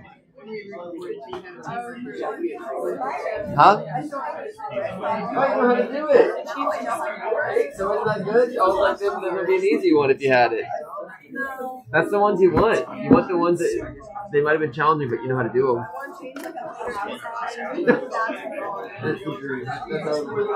That's so boring. All right. Someone asked a good question about like the difficulty level, and I've gotten this. So the problem sets problems rank like there's a spectrum of difficulties in the problem sets. You know, let's just say they have like 1 to 10. So on the problem set, some problems are like a 1 in difficulty, and some are like a 10 in difficulty. On the test, there will also be a spectrum of difficulties, but if you compare it to the problem set, the ceiling will be lower. So instead, I won't have problems that are like the 10 difficulty problems, the problems that ranked at the hardest on the problem set, you won't have those. So the hardest, if you like compare it to the problem set, maybe like a 7.5 or an 8. So if you took a problem on the problem set, you said this is like an 8 out of 10 difficulty, then so the ceiling is basically lower, if that makes any sense. You will still have problems that are simple, like difficulty 1, difficulty 2, and then they'll go up, and the highest they'll get to like is difficulty 8 out of 10, where 10 is the most difficult problem in the problem set. So, would you say, like, are they going like successful? Nope, they're all mixed up. Yep, they're all mixed up because one of the goals is can you recognize what type of problem it is? If they're in order, then that just says, do you know the order I taught you the material of the course? Which isn't as useful. Yeah, so they're all mixed up, which is why I gave the mixed up problem set and the mixed up top hat questions. Can you look at a problem and identify it's a force problem? Can you look at a problem and identify it's a vector problem? Can you look at a problem, identify it's a kinematics problem? All right. Hey, great. We don't have to do this. Let's see. Oh, this is a good one to do. You can't do part B, but you can do part A. All right. A car's velocity is given by the following function. The answer is not 14. Y'all see what I mean? So try this one out. This is just are you familiar with the vector notation way of writing things?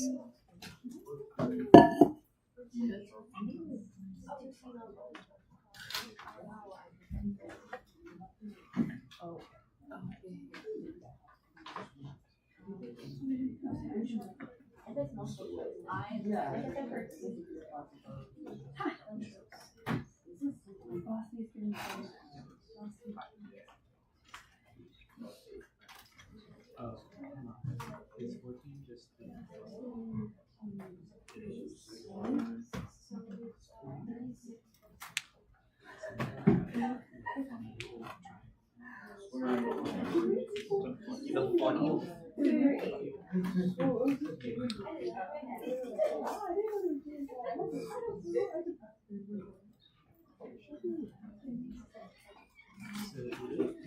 work out the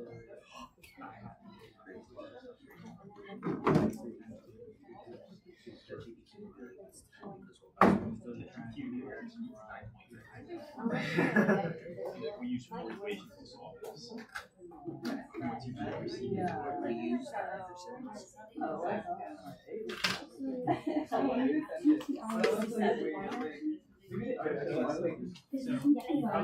That's at your firm operations.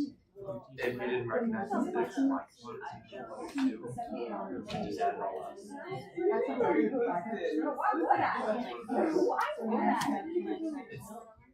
It's easy to miss the odd hat.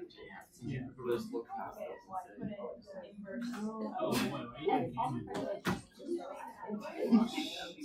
like all problems, you gotta find the next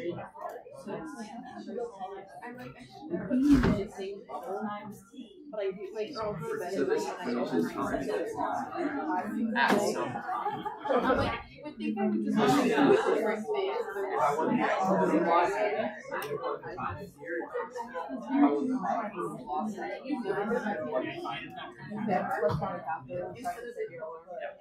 And that's in the real world. I opened my calculator.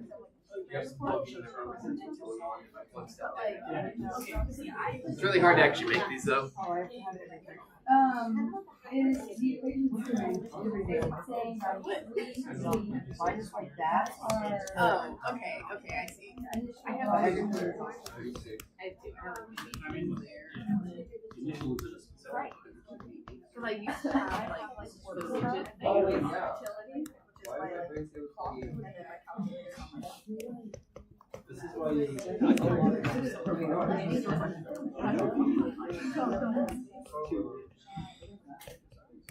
Mine even has Python.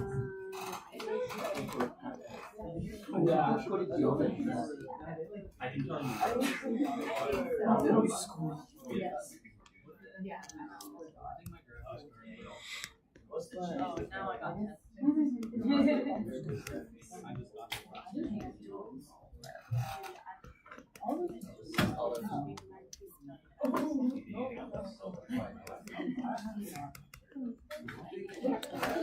Alright, so there's the problem worked out. It was an exercise in, do you realize there's I's and J's? Do you realize there's X components and Y components with this I's and J's?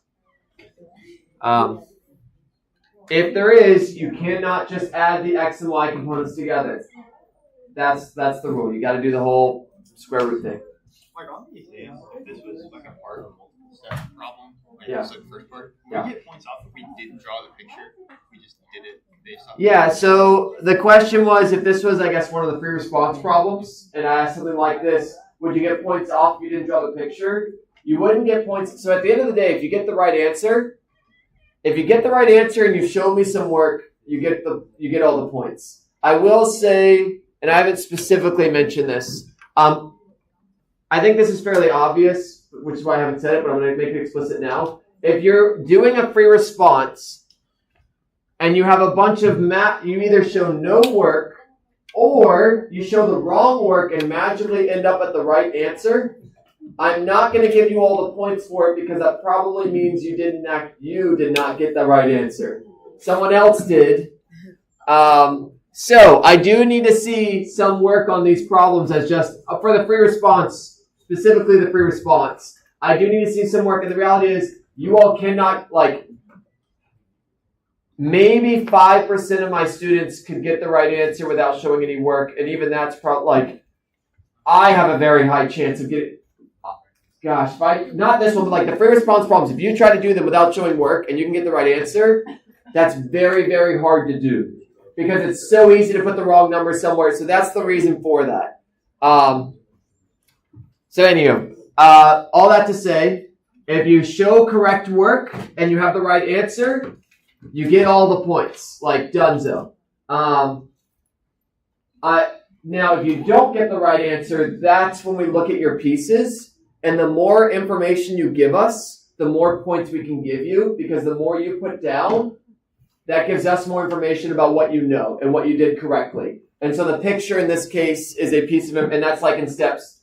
I think points 1 through 3 on the rubric are, part of it is the picture because it shows me you understand something about it. Even if you get the entire problem wrong, if you have the picture correct, you could earn 2 or 3 points out of 10 from it because that shows me something. All the points in the rubric are awarded for showing me that you understand various aspects of the problem. So, there's that. Okay. Great. And that's projectile motion. I mean, that's so fun fact, I guess there was already a slide on this tonight. Consistency, right? It's another slide on the same information, but hey, doesn't hurt to have it, right?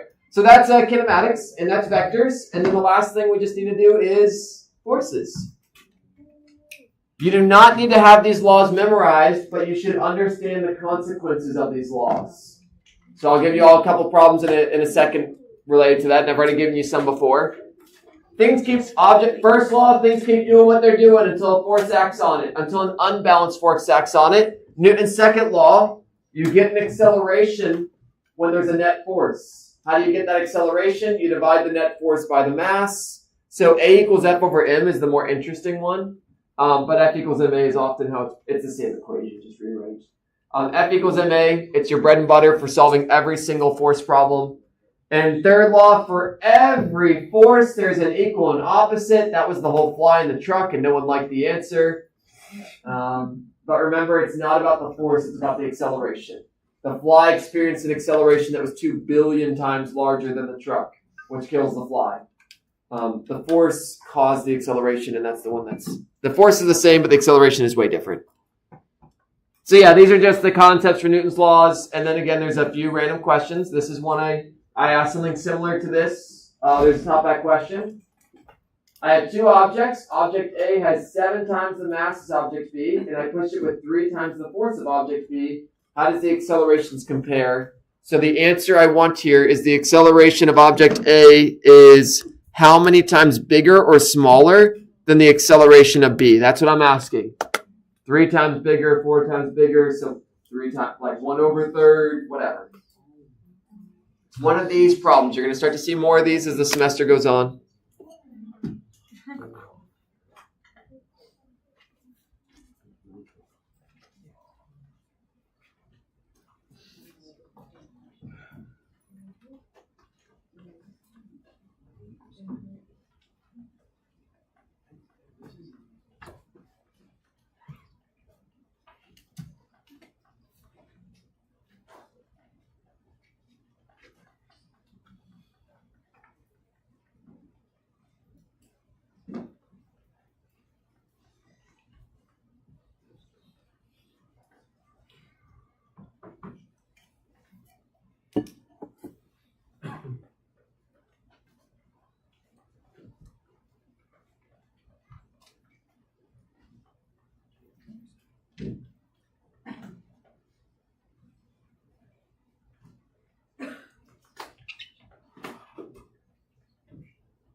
Yeah, that's simple. So then the final answer here would just be A1 equals 3/7 A2.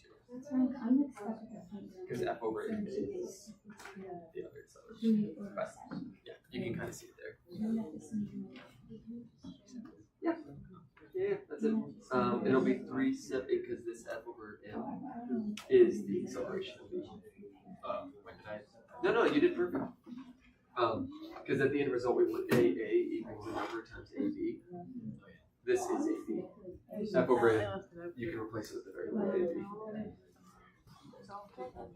I think it's harder when there's like when it's like B isn't just you know what I mean?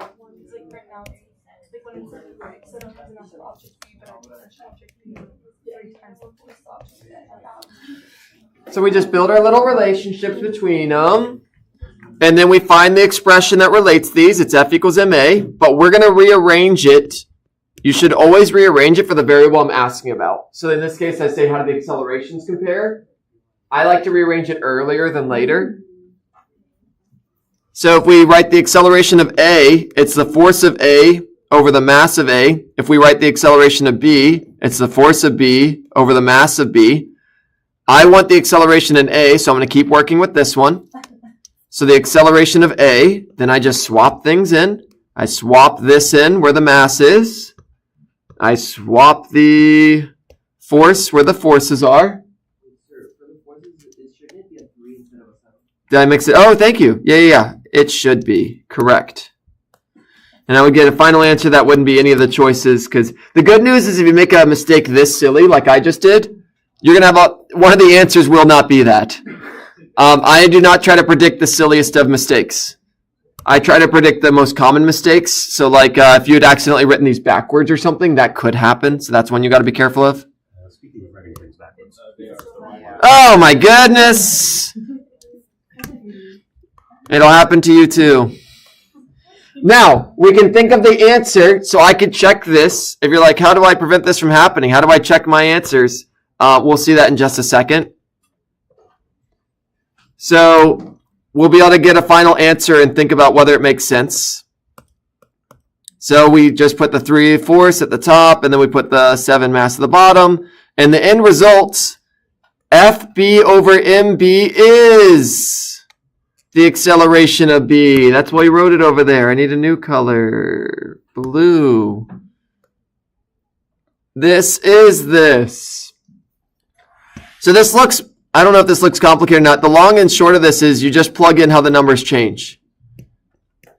And the end result is that the acceleration of A is 3/7 the acceleration of B. And I told you all we could look at this and see if it makes sense. If I have 7 times the mass, that means it's harder to accelerate. If I have 7 times the mass, it's harder to accelerate. So we get that 7 on the bottom because that's going to reduce my acceleration. If I have 3 times the force, that's going to accelerate more. So I have the 3 on the top. So that's how you can kind of check your answer. Sure, it's 3 times easier, but it's 7 times harder. So 3/7 is 3 times easier and 7 times harder together. And then we get that by just doing this math. So these are good ones to do.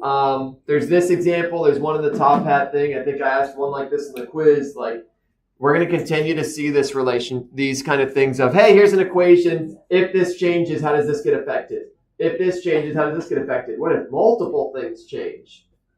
And the benefit of this is if you have an expression and you know the relationship between them, you can generate complex results that would otherwise be really difficult to do in your head. All right. Let's do another random, like, conceptual one. Let's see.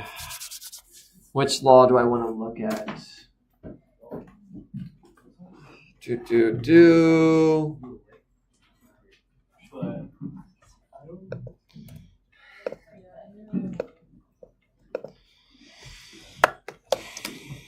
A fly runs into a wall.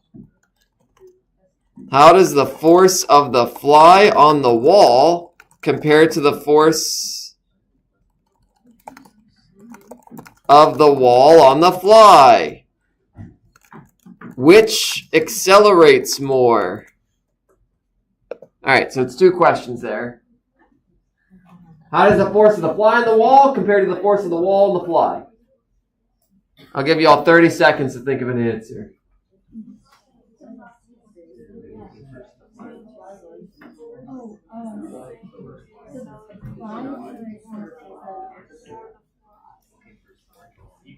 All right, how do the forces compare? They're the same. Why? Newton's third law is the answer. For every force, there's an equal and opposite force. There is no derivation for Newton's third law. It is called a law because it's an observation of reality. It is just how the world works. It does not say why. It does not say how. It just says it does. Like, that is the nature of this. All physics starts with observations of realities, and we go from there. So when it came to forces, that's where we started. They're the same. So forces are same. What about the acceleration? Which one's going to accelerate more? The fly is going to accelerate more. Why? Wouldn't it be like technically the wall because that decelerates? It's a good question. So which has a larger magnitude of acceleration? The fly. Why? What about the fly is different from the wall? What does the fly have less of? Yeah, fly has less mass. So for the same force, if you divide by a really, really, really small number, you get a really, really, really big number. If you divide by a huge number, you get a really small number. The fly does very slightly deform when a fly runs into it. You can't tell, but it happens. Yeah. In the exam, Yep. is there going to be a question like this where like you could technically say that like it decelerates like so the other? So if this is on the exam, if I say which accelerates more, a -10 is a bigger acceleration than +3. You don't compare the sign of it. That just tells you the direction. It's like saying what's going faster. A car that's going, which has a larger velocity, a car that's going 20 meters per second to the right, or one that's going -30 meters per second to the left. The -30 is a higher velocity and that the sign doesn't tell you which number is bigger. It just tells you the direction. Yeah, it's a great question. Unfortunately, so when it comes to velocity, we have the word speed for that. We sadly don't have a word for acceleration. So maybe I'd say how do the magnitudes of the accelerations compare to help with that. But if ever you have a question about that, you can ask me on the test to clarify. If you're like, is this asking about magnitudes? Just ask me and I'll tell you yes or no if I don't put that word in there. Yeah. Speed equals magnitude. Speed is the magnitude of velocity. Yeah. It happens. All right. So let's see. That's a Newton's second law problem. That's a Newton's third law problem. A Newton's first law problem. Let's see what I can do for this one. If you have an idea, you beat me to it. Newton's first law problem. I have the previous one I had was an asteroid's in space. What will happen to the asteroid over time? It keeps moving forever. What is required to slow an object down? Very general. What is required to slow an object down? An object is moving. What needs to happen? I'll give you all 30 seconds. No, there's like an infinite number of answers to this.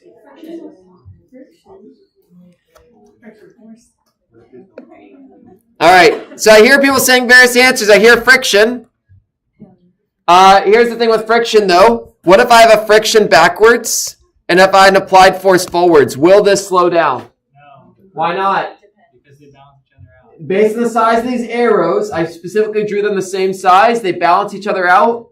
So yes, friction does generally slow things down, but there's a requirement for that to happen. The net force has to be not 0. So that's the key here. Yeah. Would there be a question like that? Like we had one of the quizzes where it showed 4 different diagrams and it was based off how big the area Yes, the size of the arrow. I am drawing pictures for you on a test. If I'm giving you free body diagrams with arrows, the size of the arrow means something.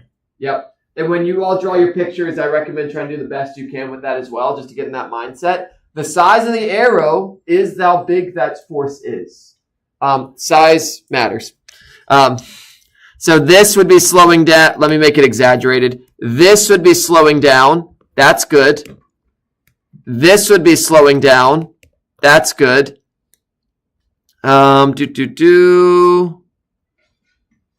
This, if I have 2 arrows that are the same size, that's bad. That's not going to work. On the test, would it be like an obvious size of arrows? Yeah, they'll be very obviously different from each other. I'm not going to give you a problem where it's like this and this. And I say, that one on the left is very... No, it's going to be something like I drew here. Okay. Yeah, my goal, and this is why tests are actually quite difficult to make. I have to make sure that if you make a mistake, it's not because you misinterpreted my wording or my picture. So I generally make things exaggerated. And yeah, those are the considerations when I'm designing a test. And if ever you have a question about that, if ever you're like, you can ask me on the test, hey, is this arrow bigger than this one? I will gladly clarify details about a question to you if it's just related to interpreting it correctly. I won't answer stuff like, is the velocity 0 or things like that. But I will answer questions about, like, is it asking for magnitude or does the sign matter? I will clarify stuff like that or things about the pictures or anything.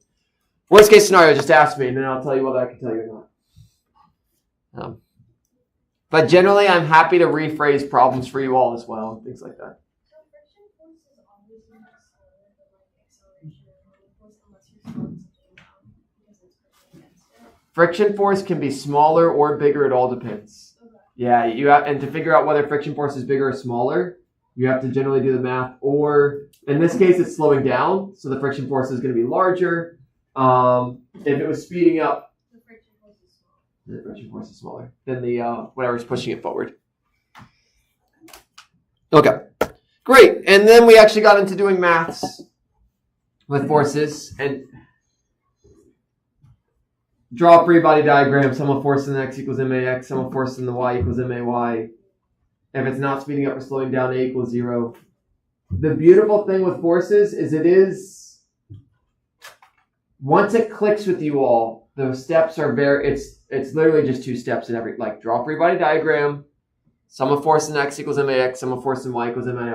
They're all the same problem. There was only 2 types of problems I gave you all that had like the pulley and the inclined plane. The new skill those had is that you can redefine what's positive and what's negative. That was the only new skill I kind of introduced in those later 2 problems. But even those, you still use this. Gravitational force has an equation. Friction force has an equation. None of the others have an equation. There is no equation for normal force. You have to build it. There is no equation for tension force. There is no equation for applied force. So, all right. There's a little cheat sheet for inclined plane, circular motion. Don't worry about. So inclined planes, I highly recommend looking at the slides for those because they have much better pictures than I'd be able to draw again here. I'm very pleased with the slides for inclined planes that I have. Look through those so you know where these came from. You can totally use these even if you don't know where they came from. And this is a great example where if you put in G as negative, you're going to have a bad time. Do not put G as negative in these force problems. G is positive. Decide direction based on the picture.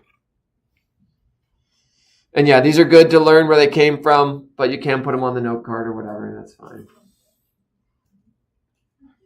And now we practice.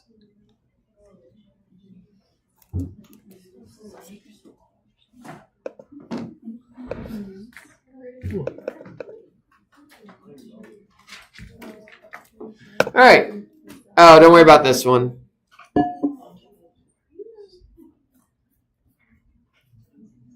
I say, yeah, we're not going to worry about this one right now. You can do part of it. Okay. Pulley problem. Yay. Is it mean to jump to this one already? Maybe. All right, I'll do an in-between before we do the pulley problem. Let's see here. Let's see what problem I can make up off the top of my head. Oh, I like this one. I am pushing a lawnmower with a force of 100 newtons at an angle 10 degrees below the x-axis. If the mower has a mass of 20 kilograms, find the normal force.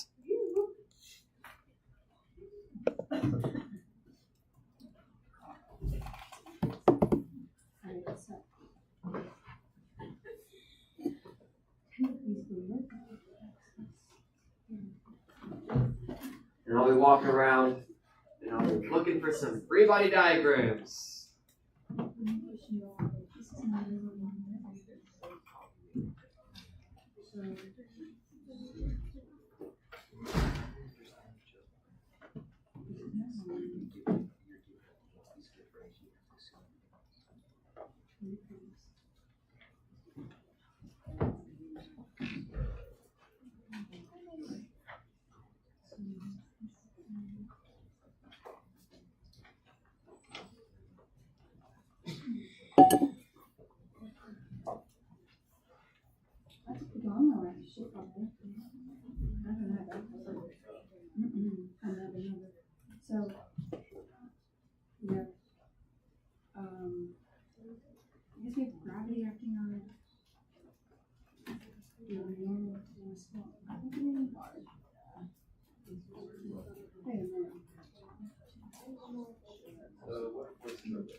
do trigger pushing force.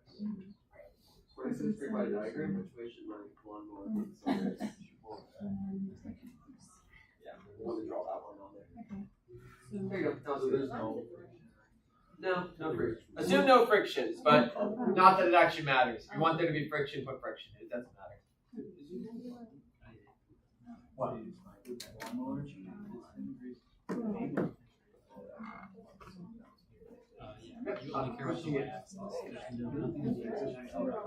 You're pushing at an angle. I put them under my house, under incline. There's no incline. I'm just pushing the lawnmower. I'm just pushing at a slight angle downwards. So you're pushing along. So in this case, Yeah, just pushing the lawnmower. Yeah, strong free body diagram.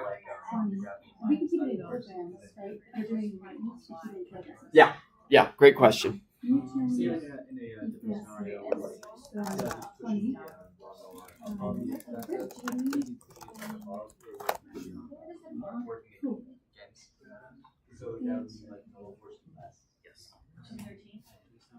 And then cosine theta, cosine 2. Yes. These ones are good.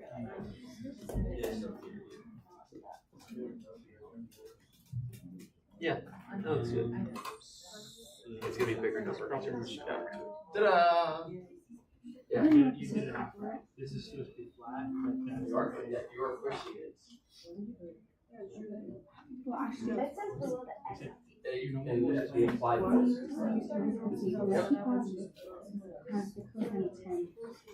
All right. So you always got to choose. What are you drawing a free body diagram of? The person, the lawnmower, the ground, something else. Where are we drawing the forces on? What object? The lawnmower. You got to choose the object because the real world has look, here's my lawnmower thing. You could draw a free body diagram of the person. You could draw a free body diagram of the ground below it. You could draw a free body diagram of this.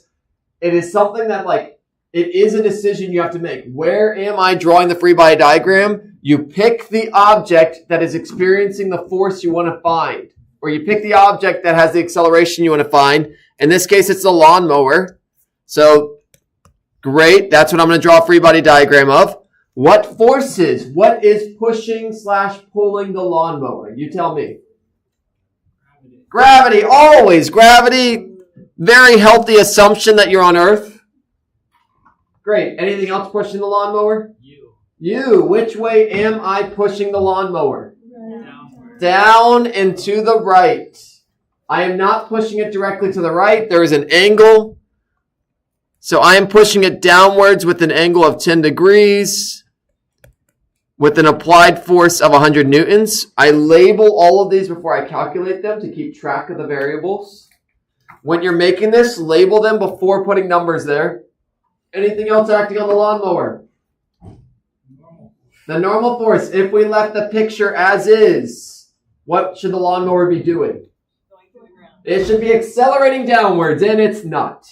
My lawnmower is not plummeting downwards faster and faster and faster and faster. Something is stopping it, the ground. Great. There's my beautiful picture. Now, after you do this, yes, you can calculate the force of gravity if you'd like to. It's just 20 times 9.8. Again, we put our positives in here.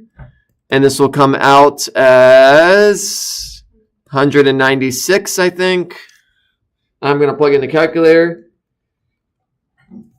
Any cool points you might earn from doing it in your head immediately get massively negated when you get it wrong. So don't do it in your head. You lose more than you gain if you get it wrong. Yeah. The normal force, right? You would go opposite of the applied force. So the normal force is always opposite the surface it's on. The normal force always will point away from the surface it's resting on. Yeah, that's a great question. Normal force always points away from the surface. The normal force is the force that the surface is pushing on the object, which is always directly away from it. All right, and then, oh my goodness, how are we going to solve a problem related to forces? It's always the same equation. Now, the x direction, I'm going to build it just for funsies. Anytime you all see we should have done this to begin with. You all see a vector that has an angle. What should you immediately do? Draw a triangle and break it into components. Even if you don't feel like you need it, you're going to have to do it. The sooner you do it, the less likely you are to forget. Make this thing into a triangle. We have an applied force in the x direction. We have an applied force in the y direction. Anytime you all see an angle in a problem, you are going to break it into its components. 100 times cosine of 10, and this is 100 times sine of 10, not because x is always cosine, not because y is always sine, but because adjacent and opposite. So I'm kind of zooming through that, but so FAX equals MAX. So if I gave you, well, actually, you all could find the Excel. So I told you all, if you want, you could have put friction in your free body diagram. If you really, really want friction to be in this problem, you can, and it changes absolutely nothing about the final result. Changes nothing. So if you wanted to put friction in there, great. It would have just showed up here. We're not going to use this equation, but we built it for funsies. You all tell me in the y direction, what forces do I have? In the up-down direction. Gravity. Is it up or is it down? So it's negative. What else? Normal force. What else? The downwards. Is that up or down? Because gravity is pulling this thing down, but I'm also pushing into the ground, so the normal force is having to oppose that. What's my acceleration in the up-down direction in this problem? Ooh. Yeah, that sounds like that's the... How much is this thing? Is it speeding up or slowing down in the up-down direction? Or not? Not. So what's my acceleration? 0. Yeah, be very, very, very careful. The most classic thing I do see here is putting g here. This is the acceleration due to everything. And so you have to get in the mindset, it's not, don't just default to g. Think about, is it accelerating? Is it going up, speeding upwards or speeding downwards? If the answer is no, then it's 0. So, I can almost guarantee you if I ask problems like this, I will have answers where if you put 9.8 as the a here, one of the answers will be like that because it's, I need to make, this is a very important thing that you understand that a here is not g. It's the combination of everything. So, anywho, you do enough of these and that will settle in. Oh, I'm actually just going to rearrange this. So normal force is going to equal m, well, that's just 0. 0 minus, nope. 0 plus the force of gravity plus the applied force in the y. All I did was move stuff over. I just added it to the other side. I did algebra.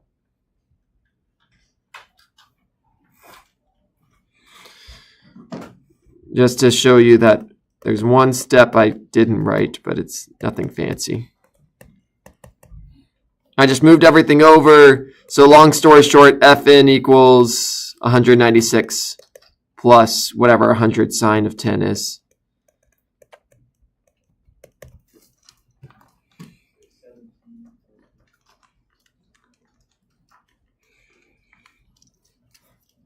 $213.37 newtons.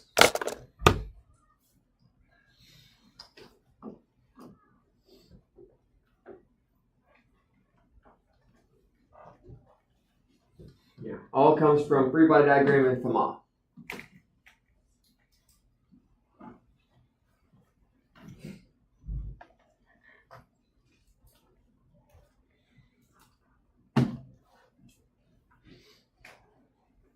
All right, and now we'll do a pulley problem. They're good for your health. Yeah. They make your brain work.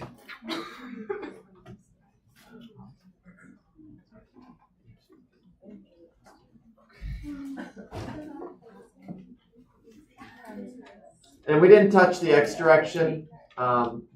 we built it just as good practice, but we didn't end up needing it. Rule of thumb when you're doing these problems, just kind of build both. Unless you get to a point where you know when you're supposed to do. If you're not sure when you're supposed to do both, just do both anyway. If you're not sure when you only do one of them, do both anyway. Yay. All right, so, here's the pulley problem. This one's kind of mean. I'm okay with that.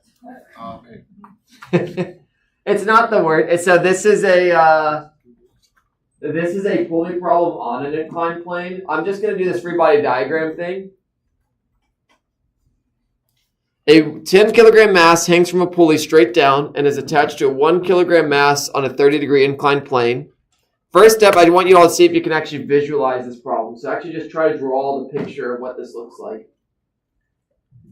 And then we'll do the free body diagrams. And I'll help you all draw the picture in just a moment.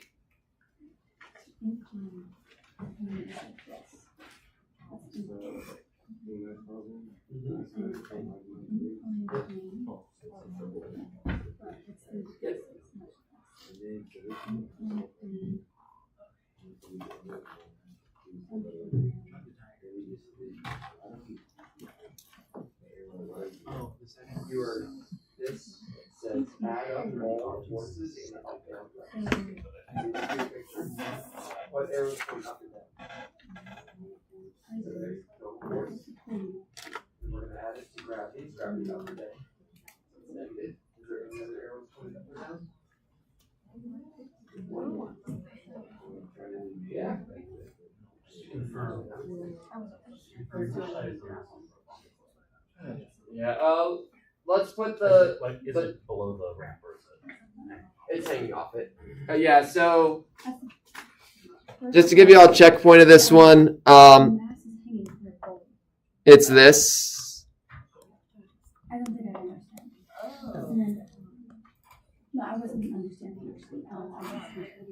So you got one mass hanging straight down, and then it's attached to another mass that's on an inclined plane.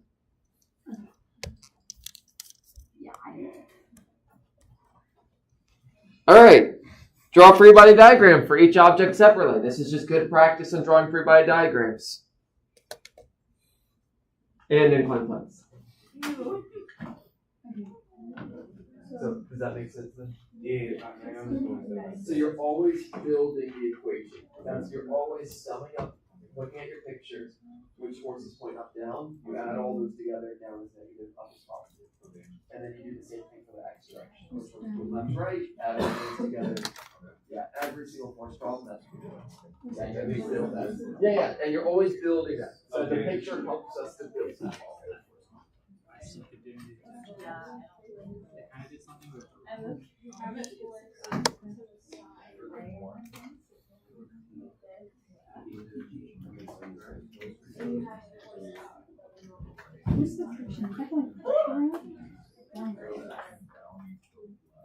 Which one's gonna win? So you have to decide friction. You have to decide which way is this thing gonna move. Yeah, down to the left. Because friction will always oppose the direction of motion, so you do have to make a judgment call which way is it actually going to move. Oh, okay. Yeah, because it is possible for this thing to slide down it, but I picked such crazy numbers. This is 10 kilograms and this is 1 kilogram. There's no way that one's going to win.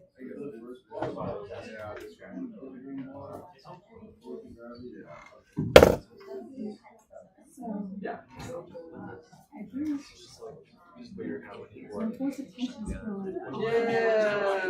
Yeah, that's beautiful. So the force of friction and gravity going down work together. Yeah. But and why did you make the friction force left versus there was a judgment call you had to do. It's gonna be kind of intuitive think about it because that's 10 kilograms per kilogram. Yeah, that was gonna win. You have to make that judgment call, otherwise the force of friction could actually be the other way. So what do you do when something you can't? It's not as big. It's not as intuitive. Draw the free body diagram. So what I'm thinking of is I would actually do it both ways and see which one makes more sense.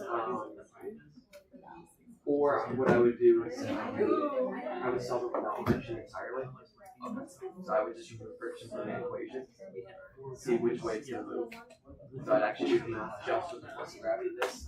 Whichever one of these is bigger, that's the way it's going to move.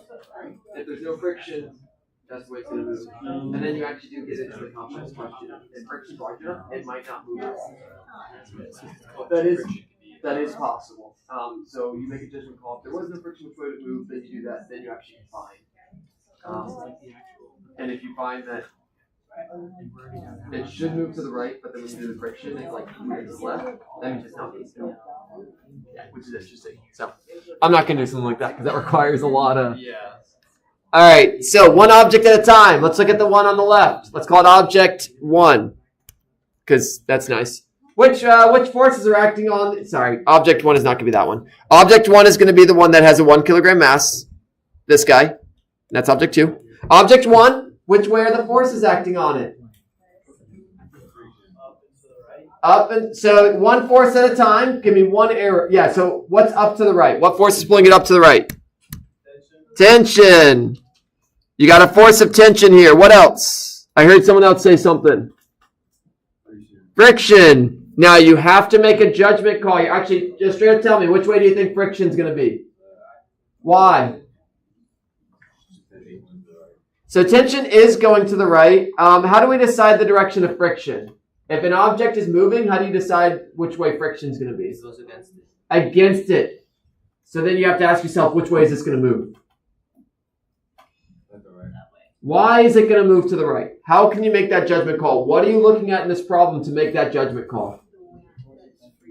The mass. The mass of the object 2 is so much bigger than the mass of object 1 that it's going to win. I purposely picked vastly different numbers to make it obvious. If it wasn't vastly different numbers, you actually have to go through a few more steps, which I'm not going to get into. You would actually have to solve the problem without friction and to use that to determine the direction of motion. But in this case, I made it intuitive. Great. What else?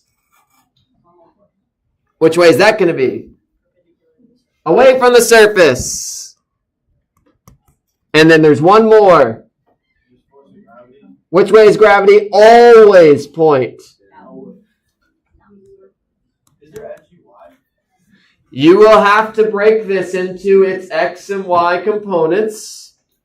Remember inclined planes, you got to turn your head sideways and say, oh, gravity's at an incline. And you have to draw the, we could do it now if we wanted to. And I want to, so I will. So remember, we're going to break this thing into its x and y. So we call that FGY and we call that one FGX. And this angle and that angle are the exact same angle. Great. That one's done. Let's draw the free body diagram for the other object. This one has more steps. So this one has a decent amount of complexity because it's got an inclined plane and this. But I could do a problem that's maybe a simpler version of this. Yeah, the inclined plane and this kind of slightly steps into the more difficult that I'm going to do. But there is a problem on the quiz that you all have due. Oh, so reminder, there is a quiz due this upcoming Saturday. I know the to-do list thing is weird. So this quiz for this upcoming Saturday is forces. Basically, so as always, we finished forces last Thursday. So the quiz opened on Friday and it's due this Saturday. Do that quiz before the exam. Because here's the two ways you do this. You don't do the quiz and you find out you don't understand it on the exam. You do the quiz and you find out you don't understand it before the exam. Which is the better option? Yeah, I was like, you want to do the quiz beforehand. Maybe you could, if you really want, don't use all your attempts beforehand. It's additional practice on forces. If you choose to wait till after the exam, you're only you're delaying studying till after the exam for something that already happened. Which doesn't really make sense. So, anywho. Yeah, the due date's after this. I don't recommend waiting till after this, though. Great. So, there is a problem on this quiz that is due this Saturday that is this problem without the inclined plane. So, it's the flat with friction. So, it does have friction. Anyway, let's do object 2. What forces are acting on it? Gravity, which way? Down. FG2. What else? Tension, which is up. Great. There's our free body diagrams. Great practice. Now, part B is where we use our clever little thing with pulleys. When we draw the objects together, so this is how you should do a pulley problem. We draw them smushed together. What's our little trick that we use? Which way is positive and which way is negative when we do this system? Backwards is negative, forwards is positive. Backwards is negative. This is a one-dimensional problem.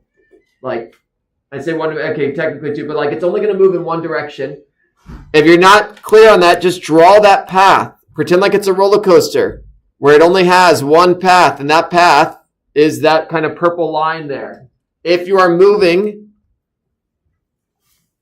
forwards, you're moving in that arrow I just pointed. If you're moving backwards, then you're moving the other way.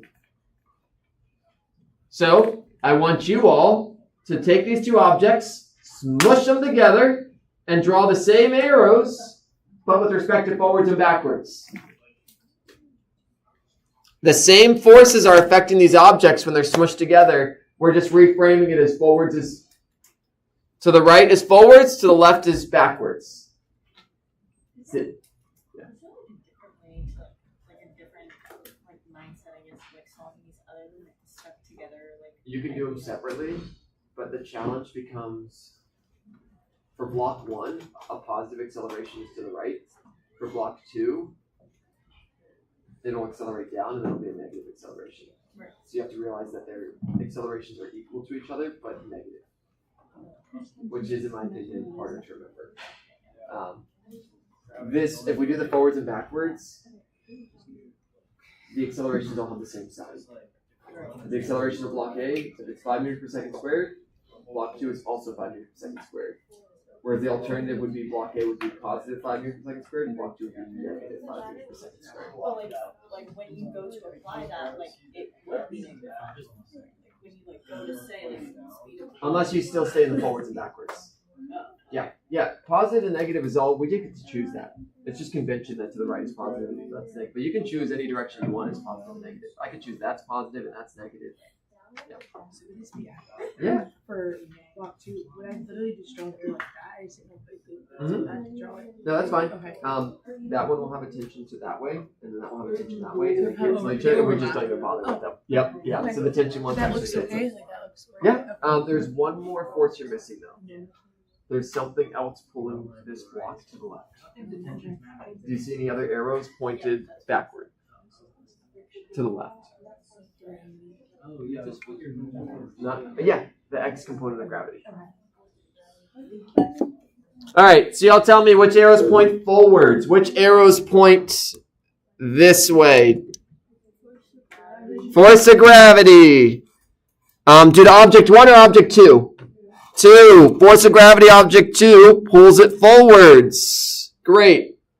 Anything else pulling it forwards? There is technically something if we wanted to put it, but Tension, but it cancels out. tension, object 1 has a tension that's pulling it to the right. We could put it there. Object, all right, which forces are pulling it backwards? There is another tension. Object 2 has a tension pulling it backwards. What's going to happen to those two? Yeah.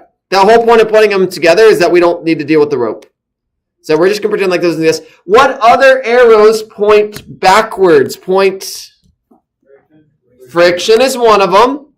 Now, which one's experiencing that friction? Object 1 or object 2? Force of friction on 1. It's good to put that so when you do the math, you know to only consider object 1. Great. What else is pulling it backwards? Force of gravity. Force of gravity, the X component, the Y component, or the total? X component. If you all look at this arrow here, it's also pulling it backwards. Which object is that? Object 1 or object 2? FG1X. All right, we're going to chuck the normal force of object 1 and the gravitational force object 1 here as well, because you actually need those to find the friction force. And that's our free body diagram. So if you all wanted to find the acceleration of the system, so I'm just going to go ahead and build these for you. We're not going to actually do the math today. So F net in the x direction would be FG2 plus negative FF1. And this is a good thing to just kind of look over and see if it makes sense to you. I'm just adding up all the forces that point left, right, equals MAX. And then I'm going to do the same thing in the y direction. The sum of all forces in the y direction, there's only Fn1 plus negative Fg1y. I'm going to move this guy over.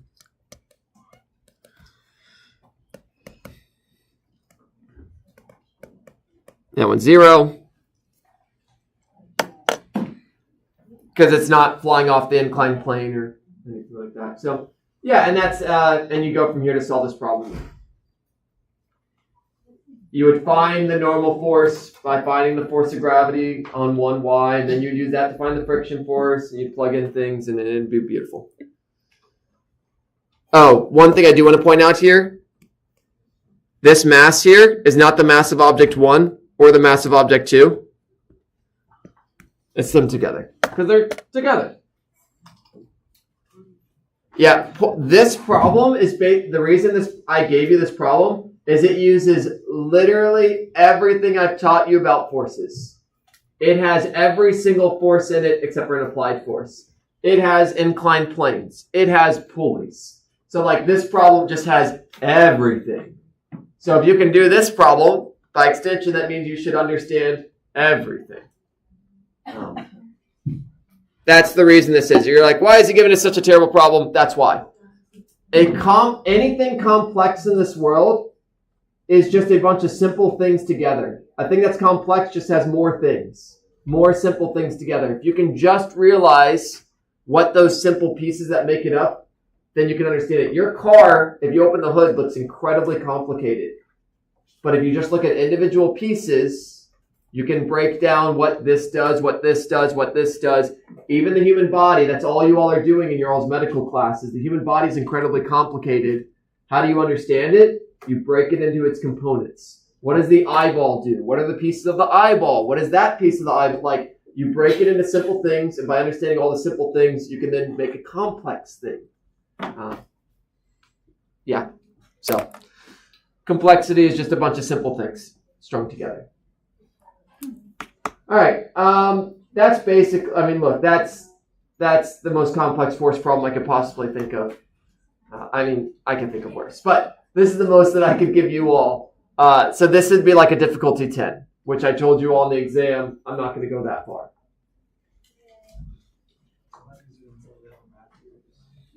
But again, if you can do this, you can do it all. And then the rest is just more of that. I will post this full thing worked out. I mean, actually, I already posted it all worked out, I think. So when I upload these slides, I'll include it all worked out if you want to do this one. But rule of thumb, remember, problem sets, top hat questions, quiz problems. Make sure you all do the new quiz because it has 5 additional practice problems that you haven't seen before, unless you've done the quiz already. It's good new practice. Turn it up to 11 and have the small block be pulled off the other end and that's where it is. Oh my gosh, and the pulley gets in the way. And yeah, I'll stick around for the next 20 minutes. So again, you all are good to go. You can leave, but if you want to stick around, class, like, you all are paying me till 10:50, so I will stick around till 10:50. But you can do whatever you want. Yeah, have a good one, y'all. And then I have office hours at some point. Are you able to release quiz score? Release it, meaning? It says that it's logged on tape, and so we don't have access to it. Really? At least on. Okay. I have to think. Were you able to?